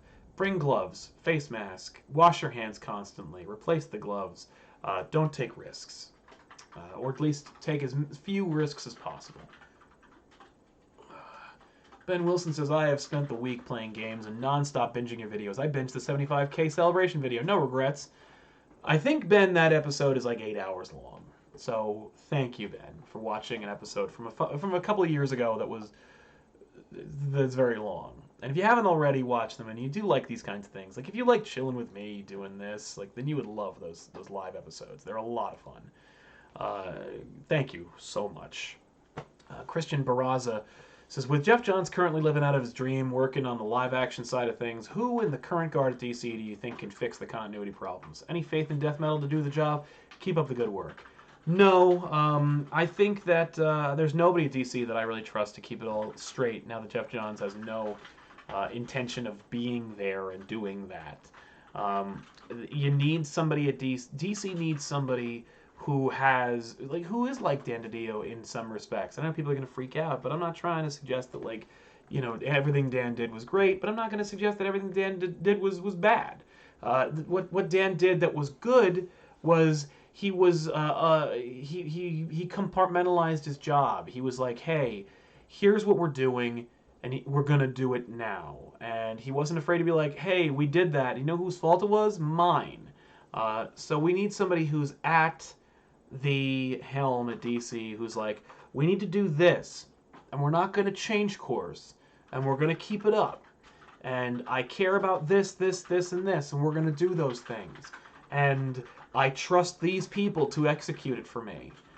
So I think we need somebody who gives a shit. I'm happy to do it if they want, but I'm not going to expect Nicole. Ben Baston says, oh, here's a funny story. I bought an old Daredevil issue and realized how my local retailer felt about Daredevil because he hid a horrible report card in there from 1978, and I felt kind of bad. That's adorable, man. I love that. If you go through one of my long boxes, I have a speeding ticket that I hid from Tiffany from many years ago in there. So there's a lot of stuff like that in my comic book collection. Because it's, you know what it is? No one thinks to go in there.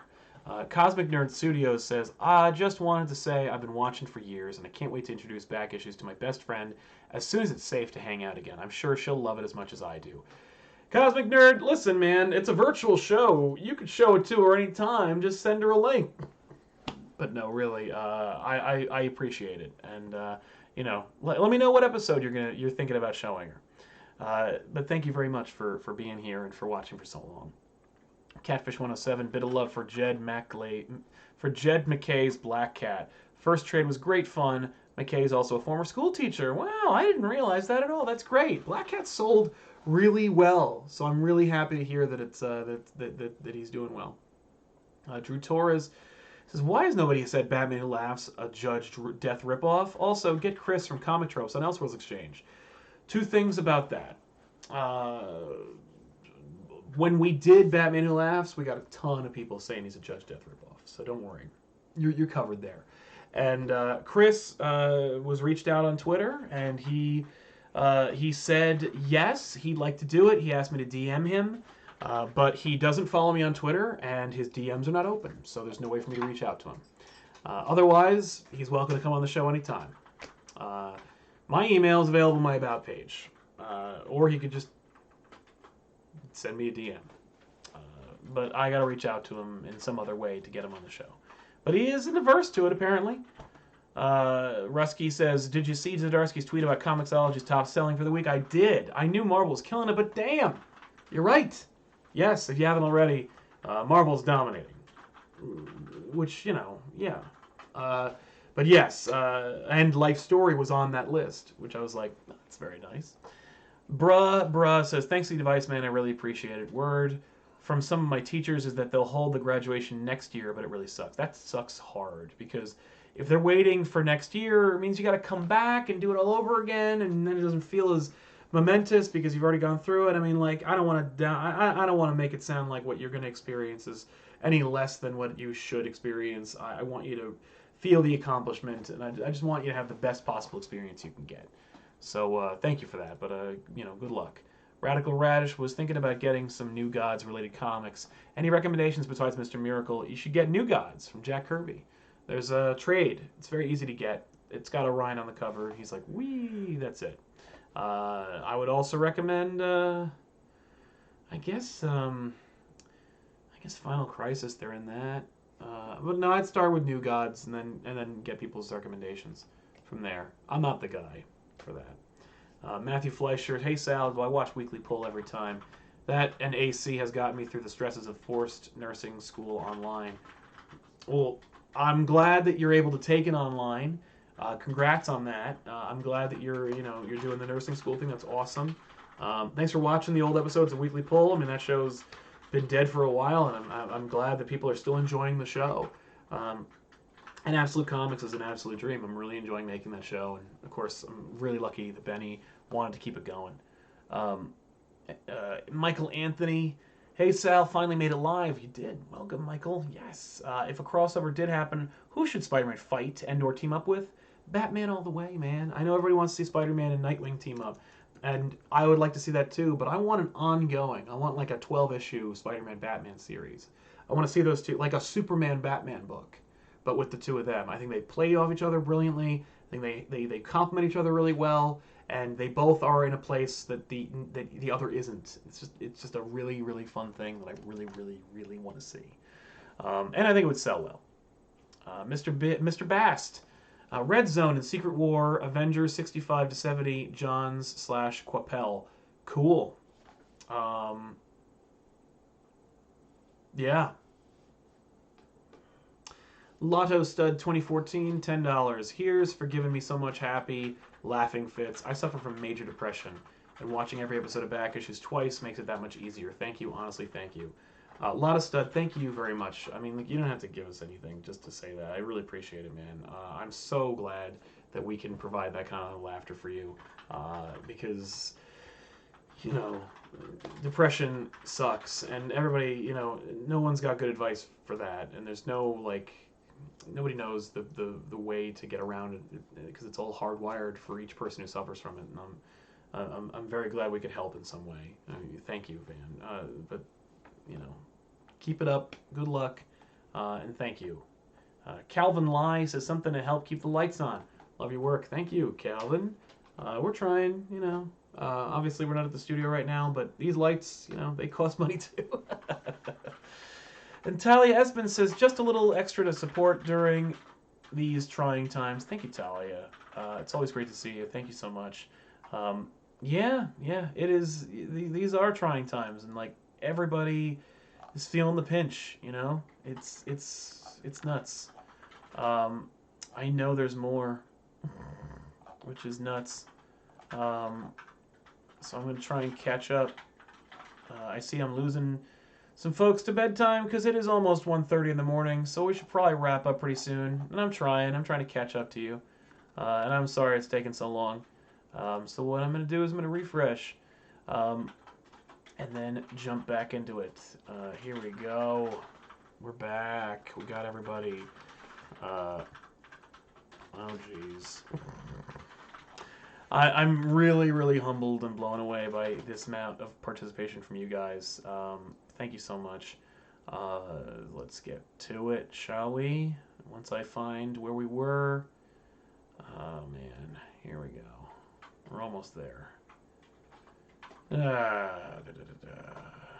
we go. Lewis Southern says, hey, sorry if I offended you with my email. I just wanted, just know the fan part was genuine. Thanks for inspiring me to write comics. No, man. I got your email in my inbox. I was trying to come up with a good draft to actually, like, say, but like, no, to answer your email, thank you so much for the kind words. It's incredibly humbling, and I really appreciate what you said. And I you know, no offense taken, man. I don't want you to feel like you scared me off or anything. I do appreciate it, but I am like, man, yeah, that's right. You mentioned that you like left school to go do this other publishing endeavor, and I wanted to say I hope we didn't ruin your life, like, because it's so scary, and I don't want to take much of the blame for you making that big of a life decision, but like, I know that you're gonna be okay, and it looks like you really like thought it through, and I'm like thrilled to see that like you are like working on it so hard, and that you've got a book in previews and everything. It's just I feel like a sense of pride, and I'm like, that's you've given me something really special. So thank you, and keep it up. But I'll get back to you soon. And Grievous says, thank you for all you guys do. I've said it countless times over the years. It's true, yes. But it's always been true. I've got to spend my birthday this Sunday away from my friends and girlfriends, so thank you for providing fun during these hard times. Happy early birthday to you, man. Yeah, I know too many people who've spent their birthdays alone, including my sister-in-law. who spent a birthday in their apartment. At least she lives with her boyfriend, so they were able to hang out. But like, there's so many people I know who are spending their birthdays apart and alone, and they had to like bake for themselves. And just know that it's fleeting, and we're gonna get back to normal pretty soon. Catfish says, give that awesome orange kitty some snuggles, and the Geek Reviews wants to know if you got their package. I probably did. We have all the packages. I will let you know in the letters page that's coming out next week, because we opened an hour and a half's worth of packages, and and I have them all opened, so we're caught up. So I'm sure we did. That sounds familiar, but we're not in the office. I can't even look at it. Zyrone Simmons says, love the shows. Waiting for Annihilation back issues, but everything's still awesome. Keep it up and stay safe. Zyrone, thank you, man. You stay safe, too. Thank you so much for your unbelievable generosity. I promise you, Annihilation is coming, which sounds more ominous than it should be. Yeah, no, we were shooting something. I think it was Batman, and Ethan said to me, he goes, when are we going to do Annihilation? And I was like, what do you mean? And he's like, you keep talking about how good it is, and every time I hear another detail, it sounds awesome, and I need to read it. So please just do it. So we will do it soon. But not because he asked me. That's because you asked me. Tyson says, hey, love the channel. You got me to start collecting comics myself. That's awesome. I'm sorry also. We need another back issue of your Emperor Palpatine impression. Wish you the best. Thank you, Tyson. I love doing the Emperor Palpatine impression. I love hearing Ethan do the Emperor Palpatine impression. We were doing that the other day, and Ben just left. And we were like, oh, I've got something to say about that. And then literally Ben was like, if you guys are going to do this again, I'm just going to go home.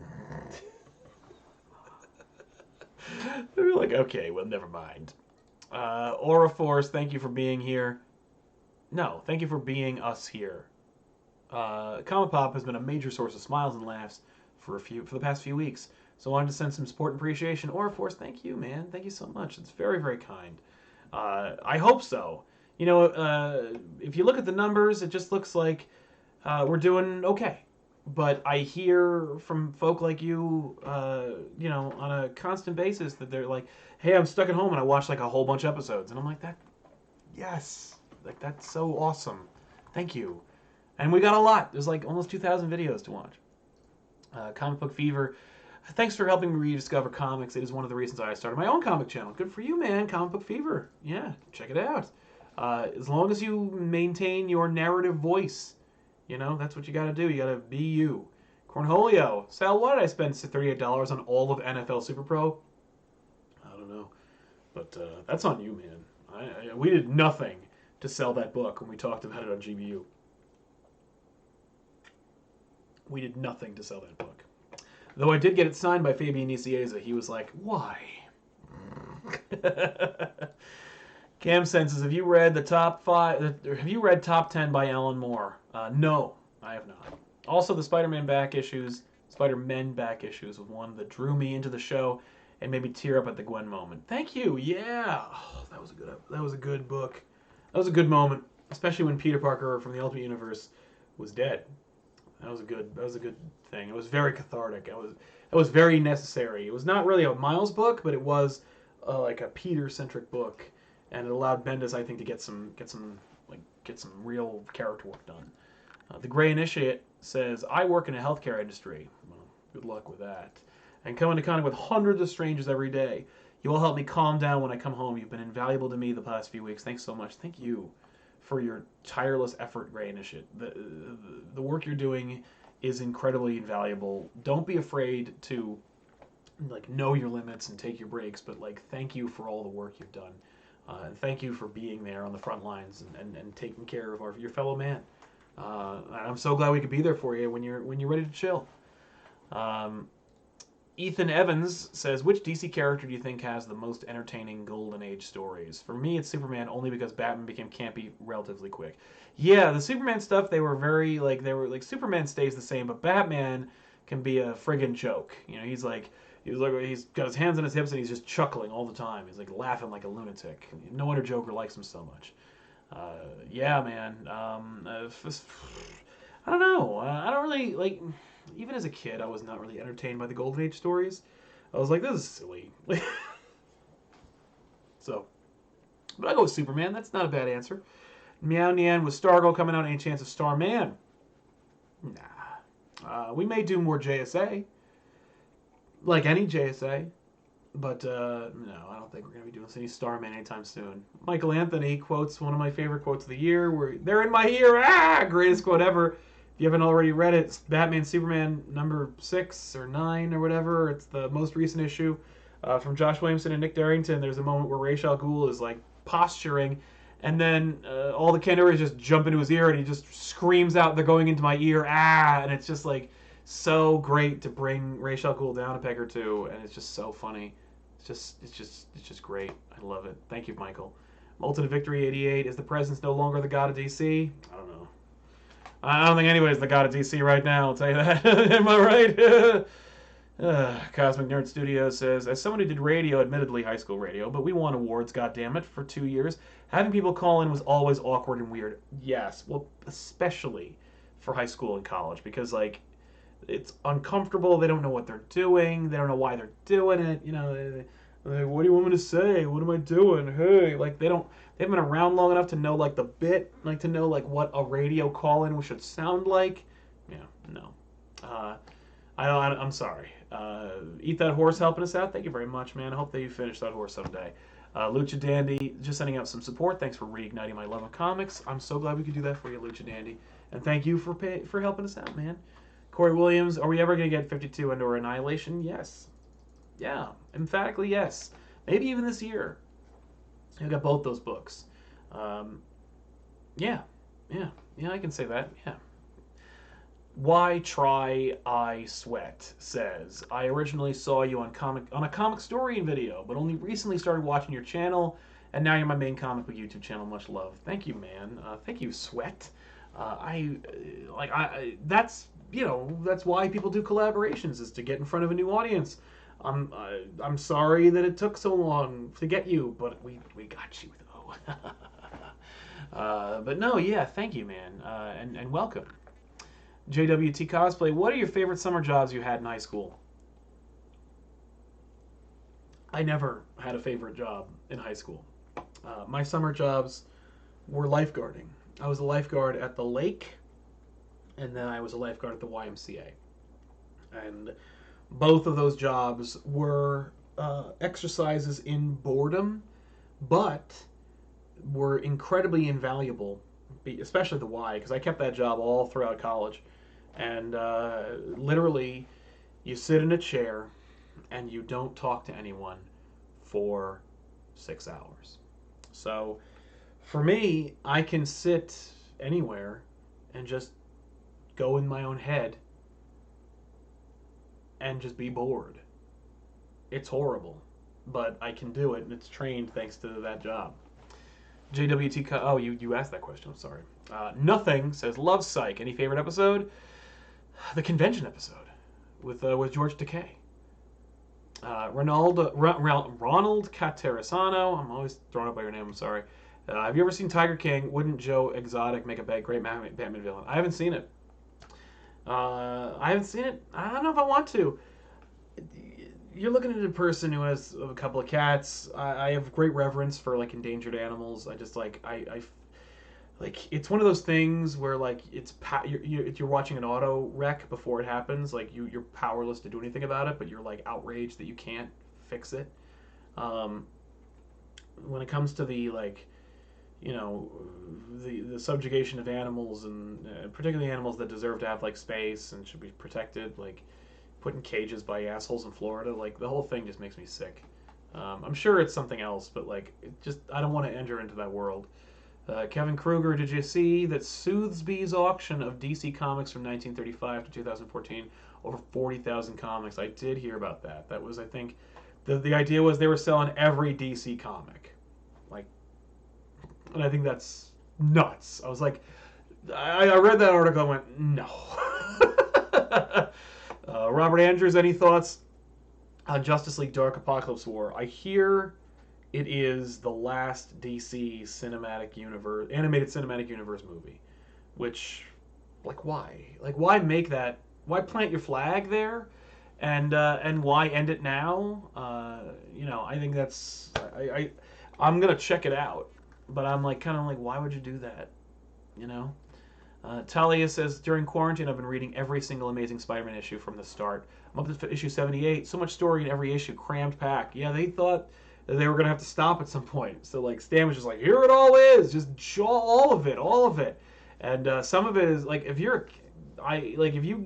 a kid or you know a kid, you give them, like, Amazing Spider-Man. Like, the Ditko Lee book, and then later Ramita, like, you can just throw that at them and like they'll pour over it, and they'll think they're reading like adult stuff. It's great. So excited. Who in Marvel would you like to see a TMNT crossover? I mean, like, I'd just like to see the Turtles go to the Marvel universe. That'd be really fun. Spider-Man makes the most sense because he's like supposed to be fun. Maybe Kamala would enjoy it, but I don't know. I guess the most possibility would be Iron Man, because then you get like Ninja Turtles suits. You get like Turtle Exo suits. But yeah, something like that. Justin Risby says, good afternoon from Tokyo. Good afternoon to you too. Thank you very much. Since I have video calls from home for meetings, I almost pulled a here's my balls on my boss a couple hours ago when he suddenly video called me earlier. Yeah, don't just video chat, people. Don't just FaceTime. Like, don't do that, because our instinctive brains go, yup, and it's like, I'm in the shower, I'm on the can, whatever. No, you gotta send a text. Hey, do you mind if I video chat you really quick? Like, it costs nothing to do it. I don't get it, but I'm so glad that you're able to get some hilarity out of it. It's over 9,000 says, year 6. Thanks for continuing the great content releases. My family's been hit incredibly hard, and your content helps me keep my mind off things. I hope we can. You've been here forever, man. Thank you so much for being here. Yeah, 6 years of back issues and this channel. I can't believe it myself. We're very lucky to have you, dude. I hope you guys get out of it. If you need anything, just give me a call. Nerd King 101, I have a genetic disorder called neurofibromatosis. The trial drug I'm on works. Oh, that's great. Hoping that the FDA approval, but lowers my immune system. So I've been working from home since the 3rd, so having your videos to listen to between meetings has been great. I'm so glad, Nerd King. I'm sorry for your affliction. I'm glad that the trial is working. I hope that it approved, but I hope you at least get to stick on it until it works its mojo. But yeah, stay inside, no exceptions. And don't be afraid of like looking like a dick by being like, yo, if anybody's starting to like violate it or break it, just be like, you can't. Like, just, be firm. You'll kill me. Don't be afraid to drop that. But thank you, man. And stick around. Be here with us. Bishop Smith, hey Sal, just wanted to show some support. Love you. Love all your content. Love you too, Bishop. Thank you very much. Robert Rodriguez is going to bed. He says, good night, Sal. I've been binging your show, and it's my favorite. I just finished Love, the remastered episode. Thank you for checking it out. It was fun. It was fun to revisit it. It was like second nature to do. But good night, man. Thanks for hanging out with us. Rusky number 10. Do execs overthink street-level heroes? They are always the most popular, but it seems higher-ups just want the most powerful to be the most popular. Yeah, they always do. Particularly the movie people. They're like, well, we're going to do, like the closest thing to a street-level character you got in the movies is like Captain America, because he's just the guy who runs. And incidentally, those are some of the best movies. It was like rewatching some scenes from Civil War and Winter Soldier, and it's like good shit. And it's like, if you had somebody who wanted to do a story about like an urban vigilante, you could have a hell of a Daredevil movie on your hands. What are you doing? Yeah, they always do. Ben says, are you ever going to make more comics? Yes, I will. No question in my mind, I will make more comics in the future. The answer is, that's the short answer. The longer answer is, not anytime soon, because I'm not in any rush to do it. I don't have anything personal to say right now. I have some superhero pitches because you guys have asked me to make them.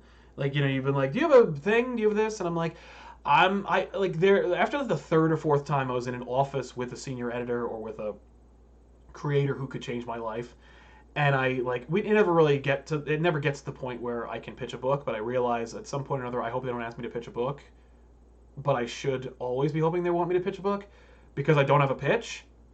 I should have pitches. So I have all these pitches like written down, but none of them can make me any money or do me any good if I am working for myself and I'm making my own properties. So I got to come up with something more personal, something that's going to like work. Because that's the thing. Like, you know, you could write all your Batgirl pitches or whatever, and they're gonna do no one any good because like you can't write a Batgirl book. Like they're not hiring you for that. But you can help yourself by writing your own thing and getting fat off of the residuals from your own original creation. Forgotten Cammy says, personally, it doesn't matter what story you cover on back issues. Sure, there are stories I'd like to see, but the real reason I'm here is because of everyone on the crew. You all make me laugh even in my darkest times. So much love. Forgotten Cammy, thank you, man. It's great seeing you again. Thank you so much for your support. That's kind of my approach. Like that's why. I mean, like part of the fun of like watching Red Letter Media do Best of the Worst is they're doing these movies I've never heard of, and I just want to see them react to it. You know, I don't know what movie that is, but and with the reviews when they do a movie I love, I'm like, I kind of don't really care, like because I know how I feel about that, or oh, I can't believe they're spending time doing that, when we could all be experiencing something new together. Because I like the personalities. I kind of thought that's how it is, but it straight up isn't for a lot of people who watch this channel. They're just like, just tell me about the thing I like. And then it's like, I literally get comments where it's like, here's a I've completely dropped the chill veneer, and I need to take it back. I need to dial it back. I gotta bring it back because it's almost 2 a.m. But we've gotten some comments from people who are like, oh, it's about Iron Man, I'm out. Or like, oh, a Batman book, well, see you next week. And it's like, you're missing a fun episode, you know? Like, you're missing something fun. I promise you'll laugh. It's not about getting a book. If we were the only place you could find out what happens in a book, you wouldn't watch. Because it's the worst way to find out what happens in a book. Masani, thanks for back issues and helping my son and I connect with comics the way my dad and I did when he bought out the long boxes. I appreciate you, man. Thank you, Masani. That means a lot. That's really nice. I'm thrilled to hear that you and your son can watch our show. I hope we're not making it too awkward for you. But thank you. That's really, really cool. Jacob Scoggins Films says, this channel got me to start reading comics 3 years ago. Thank you. If you could have Nick Darrington write on any book, what would it be? Who would write? I mean, if Nick Darrington and Bendis want to keep doing Batman, that'd be fine with me. But if not, can they leave and go to Marvel and make a Spider-Man book? Darrington will also do a hell of a Cap book. Anyone street level, he'd do a fucking amazing Daredevil book. Doom 2814. DC and Marvel need to double down on their deluxe edition hardcovers. They look great and sell really well. Agreed. Here's something funny. When Joel and I did our Save DC Comics episode of Elseworlds Exchange, Stefan Sejic showed up in the chat, and we didn't see him. And he was like, the trades and hardcovers are a big part of the business. So I keep telling people anytime we're talking about it, like, hey, do that. Because that dude knows, because he's a friggin' comic book creator. And I feel like an asshole that I didn't like acknowledge him in the chat, because I just didn't see him. Jared Kolsch says, hey Sal, been watching for years but can never catch you live. Welcome to the show, Jared. I don't have a question, just happy to finally help. Dude, you are helping, you're watching the show. But your super chat is incredibly appreciated. It's very generous. Thank you, man. Thank you, Jared. But trust me, remember, you're watching the show, that's the biggest help for me, is that you're watching, is that you like the show. And if you don't, let me know. Like why and what we could do. Heartless Fang, Tiff writes Sleepwalker or Sal writes The Heckler. I don't want to write The Heckler, but I'll tell you what I would do. If I were in charge of DC, I'd bring him the fuck back. Like, I would be like, okay, we're bringing back Resurrection Man. Like, everybody on GBU. Like, we're going to bring him back and we're going to do something crazy with it. Because, like, there is a potential for Heckler. There is a potential for Resurrection Man. There is a potential for every character. You just got to put the right combination together. That's why Tiffany would be a great senior editor, because she knows how to put the sausage together. Eric Morgan, Dark Empire is my favorite back issues episode, as you and Ethan Palpatine impression killed me. Any other Star Wars in the works for back issues? Dark Empire is so fucking funny, man. I like no humility. I think that's so funny, and I love making that episode, and I love watching it. But yes, we were gonna do Infinities recently, but we just didn't get a chance to. But yes, we will do more Star Wars. Of course, it's too funny not to do. Ben says, I want to write a Daredevil book where it turns out Daredevil was a way bigger player than we thought, and a bunch of powerful Marvel women team up to mess with him. Okay. I'd like to see Daredevil, like a Marvel team up where they just replace Spider-Man with Daredevil. Just put him with everybody. Blade Runner 2030, this is a controversial topic, but did you comment on it? But you did comment on it when the first controversy happened. What are your thoughts on Andy Signore? Last year he proved his innocence but never got his life back to normal. Are you still against him? If I commented on it, I said something to the effect of like, it sucks that happened. I didn't call him a scumbag. I did have to distance myself from him because like, guilt by association, that kind of thing. It looks bad. But I don't know if I didn't hear anything about it. I literally like. When it happens, if it's brought up, you talk about it. But like, I don't make my living on controversy or about talking about those kinds of topics. The Max Landis thing, a lot of hearsay, a lot of like no confirmation. But I still have to separate myself from that because I can't afford to do that. And like, we're not friends. If I knew him personally, like if I knew him. If I knew Andy, if I knew Max, if I knew any of them, then maybe I'd be in a better position to speak intelligently on that subject and show solidarity or not. But, like, I can't afford to get wrapped up in it one way or the other. We're 80,000 strong after 6 years. Most people who are bigger than us would have quit by now if they were where we are.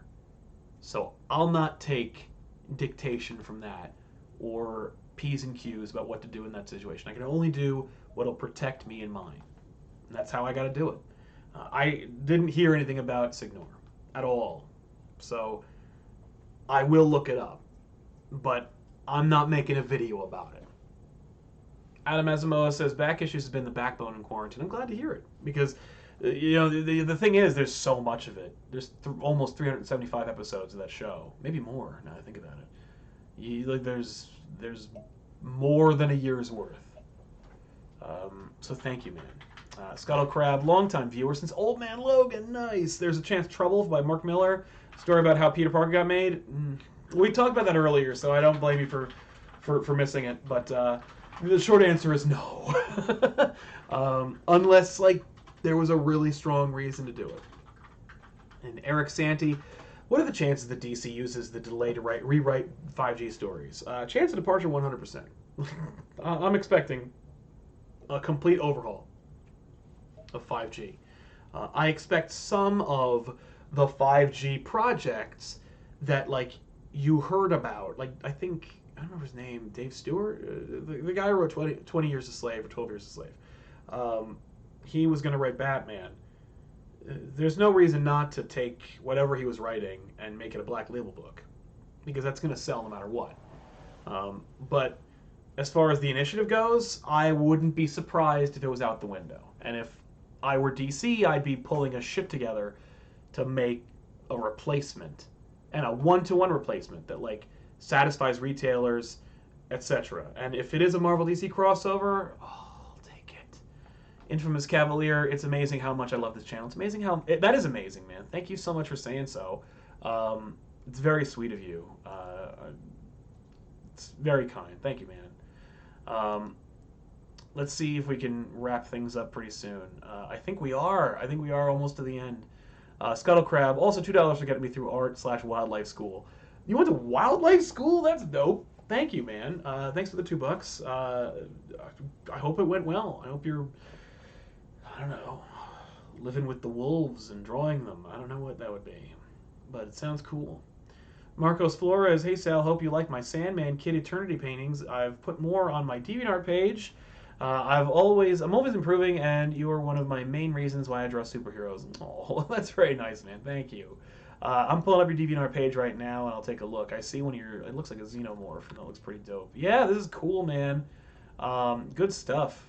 Keep it up. Keep drawing. Draw every day. If I can give any advice to any artist, it's just draw every day. Because you have to. Like, you can't not. Dennis S. Smith, was I bummed not getting to see you guys at ZapCon thanks to COVID. Yeah, me too, man. I was really bummed. We have all these cool stickers that Tiffany designed.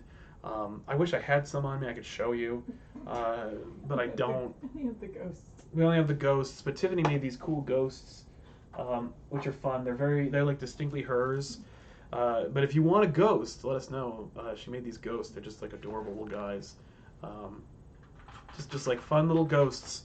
But there's so many stickers that we made. There's one that's like, it's all horse shit. There's an I play ComicPOP, like the YouTube play button. There's a lot of stuff. And if you are a patron at the like Golden Age level, you already have pretty much all the stickers we make.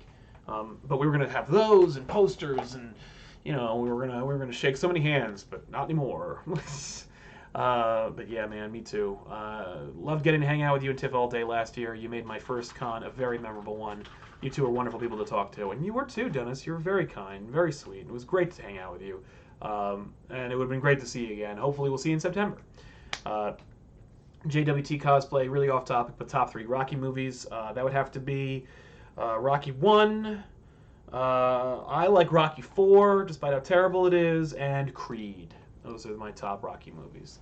Tsunami Studios wanted to send some love and also self-promote my channel. You guys inspired me to talk about comics myself. Really great seeing a community that loves comic books as much as I do. Yes, I mean, like, that's the idea here. It's just, like, we're making jokes and, we have our fun at the expense of comics, but, like, we're not trying to destroy them or say that, like, some aspect of them is ruining everything. Like, we're just having fun. Eric Santi, have you seen the Honest trailer for the Snyder Cut of Justice League? Yes, I thought it was great. It's pretty funny since they treat it like the joke it is. I agree. I was surprised by how even-handed it was. I dug it. J-Mail 1984, no, I'm Hitler. No, I'm Hitler. It's just me. I think you're quoting me, and I don't remember where I said that. I'm sorry. I say a lot of crap, but I like that. Thank you. Lucha Dandy, if we get another Spider-Man Batman crossover, can we get a Spider-Man 2099 and Batman Beyond crossover? Call it Spider-Man Batman Beyond 2099. I love that. If you haven't already, one of Tiffany's favorite current artists, Dan Mora, who draws Once and Future, drew that crossover.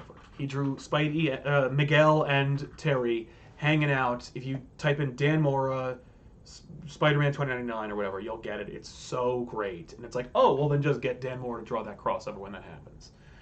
Rusky910, what's going on with Piccolo Teen Titan? I keep seeing creators sharing art from it on Twitter, but I have no context for what it is about. All I know is it's the TV show Teen Titans. Looks great, by the way.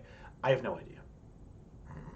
I can't speak to it because I don't know. I'm sorry, I don't want to waste your super chat, but I honestly have no idea what you mean. I've not seen it. Wally West says, hey Sal, just want to show some support. Love all the content you guys put out. Wally, thank you so much. I'm glad to see that you're feeling better. I know that another crisis will make it so you didn't kill anybody. Thank you so much for being so supportive. We really appreciate it.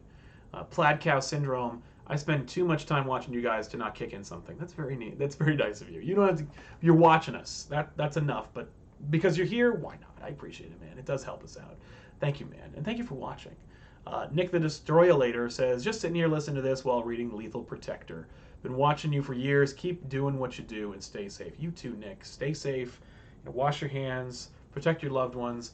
And I think you're going to love that scene when Spider-Man talks to Eddie Brock's housekeeper, and she gives the entire backstory for why Eddie Brock is so depressed. It's such an incredible scene.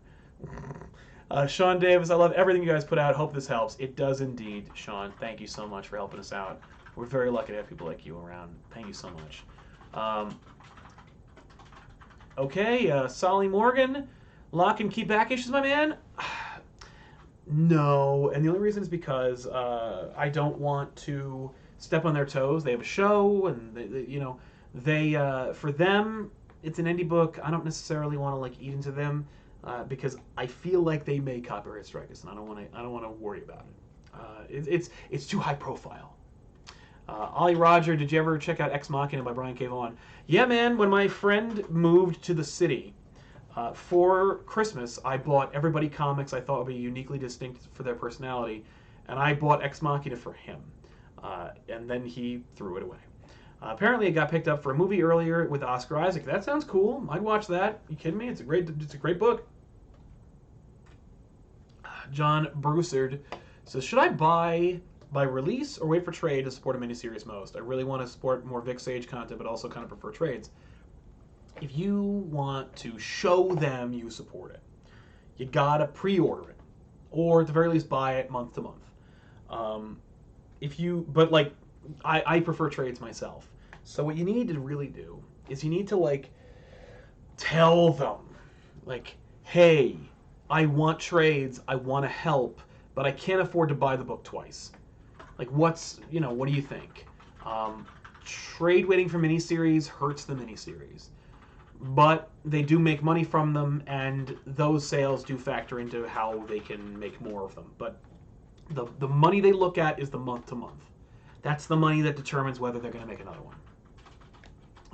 Mr. Patterson, thanks for hanging out with us on the West Coast. My son loved the hat from my Gold Age package. Love you guys. That's so great, Mr. Patterson. I'm so glad. There's more to come. Yeah, Golden Age right now, everyone's getting a hat. A fun, cool, superhero-themed hat. And they're really good. Like, I really like them. They're baseball caps. But I'm so glad your son liked it. And thanks for supporting us on the Golden Age package. It was very lucky to have you, man. Thank you so much. And thanks for the super chat as well. Let's get into the stream, because then I think we should be able to be all caught up. Because what we're going to do now... we're going to wrap it up. This has been a very cool, chill stream. Although, I couldn't keep up the character of being chill. Mostly because I just get really excited from you guys. Like, you guys have, like, really, really great, funny things to say, and very, like, moving stories, and so I just get excited. But yeah, man, before I go from this 2-hour stream, I'll read a couple more super chats, and then we're going to try and wrap it up. But I will mention that we created a phone number for the channel. It doesn't ring my phone, so you're not going to, bother me. But we're going to be unveiling it in 2 episodes from now. Maybe 1? I think it's 1 episode. So, like, next week's episode will reveal the phone number. But we're going to do that. It's a lot of fun. Like, we're just going to see how it goes. But you can text it, you can call it, leave a voicemail if you want. But don't be weird with it. But I'll give you the phone number, because, like, why not? Here you go. But we'll do that. Since it's not being saved. No, don't do it yet. Don't do it yet? No, you'll skew the results. Oh, no. They'll call. Like, once the episode comes out, then they'll... like, this is just for you guys. Like, just text me. But here you go. Because it's just going to go away. It's not really skewed. Plus, I changed the voicemail. I'll change the voicemail later to say to talk about what's going to happen. Brandon Musha says, Death Metal will reference Doomsday Clock. Do you think that will work? Could Snyder pull it off without feeling forced or out of place? Maybe. I think that... I don't think Dr. Manhattan was going to be in it originally. And now that DiDio's gone, I think he's in it now. And I think that originally Death Metal was going to be kind of just a big, cool crossover. But now it's going to be a big thing that actually does stuff. So that's all I can say about that. But I hope he can pull it off. I want him to pull it. I give Scott a hard time, but like, I'm always rooting for him. Chance Hill, spending the quarantine listening to you guys and playing some WoW. Thanks for the entertainment. Thanks for hanging out with us, Chance. And thank you for the super chat. I appreciate it, man. Tiffany's a classic WoW player herself. You're very vanilla WoW, but still, like, So I'm very familiar with that universe. Mm-hmm. Tanner Honeycutt says, I've seen every episode of Back Issues, and I just want to show my appreciation. Just read Batman Universe today, and it was great. I'm glad you liked it. Thank you. Yeah, Batman Universe is best Batman book of the last 2 years. I love it. I love Tynan's book, but like, this is a great self-contained story that's just like something else. It's something else. Thank you, man. And thank you for watching every episode. You even saw the Spider-Man Gen 13 crossover episode that I shouldn't have made? That's cool. Thank you. And Dan Dragon, hey, selling the IDW comics in mind for Back Issues. Yeah, Ghostbusters will be on Back Issues. That'll be the IDW book. And we're going to do a crossover book with Boom. And that'll be fun. So, yeah. And if it does well, maybe we'll do more of that franchise. Who knows? But that won't be coming out for a couple of weeks. We're going to shoot it tomorrow. And then I got to cut it. And then I got to get it ready. That phone number is just the Comic Pop phone number. So yeah, that's it. Thanks for hanging out with me tonight, guys and gals. I'm so lucky to have you. I'm so glad you were here, and I think we really crushed it. I think we had a really fun time. There were more people tonight than there have been on Off the Rack or Elseworlds Exchange in months. Mm-hmm. And so maybe we should keep doing this. But I will tell you that this episode's going to be on the down low, okay? If you have the link, you can get to it. But that's it. No one else is going to see this. We're not putting this anywhere. But if you have the link, you'll be able to watch it again. But for the most part, we're not going to be doing... We're just going to have these late night streams until the quarantine's over. Not every day. I feel like you'd get sick of it. Because I just shot an interview today. And then I did an hour-long live stream over on Instagram.com/ComicPopOfficial. And then I did a 2 hour and 15 minute long stream with you guys. Clearly, I am the biggest narcissist on the planet who just doesn't want to stop talking. So I could do it. But trust me, if I did it every day, you would not want to do that. But we'll do it another time. And sooner than later. And I'm very lucky to have you. Thank you all so goddamn much for being here and for chilling with me this whole night. And we'll do this again soon. Thank you all. And take care of yourselves. Take care of each other. But you can take care of each other by taking care of yourself first. Quarantine. Honor it. Wash your hands. Don't go out. Cover your face. All that stuff. So... thanks a lot, everybody. Good night, and take care of yourselves. So long, everybody.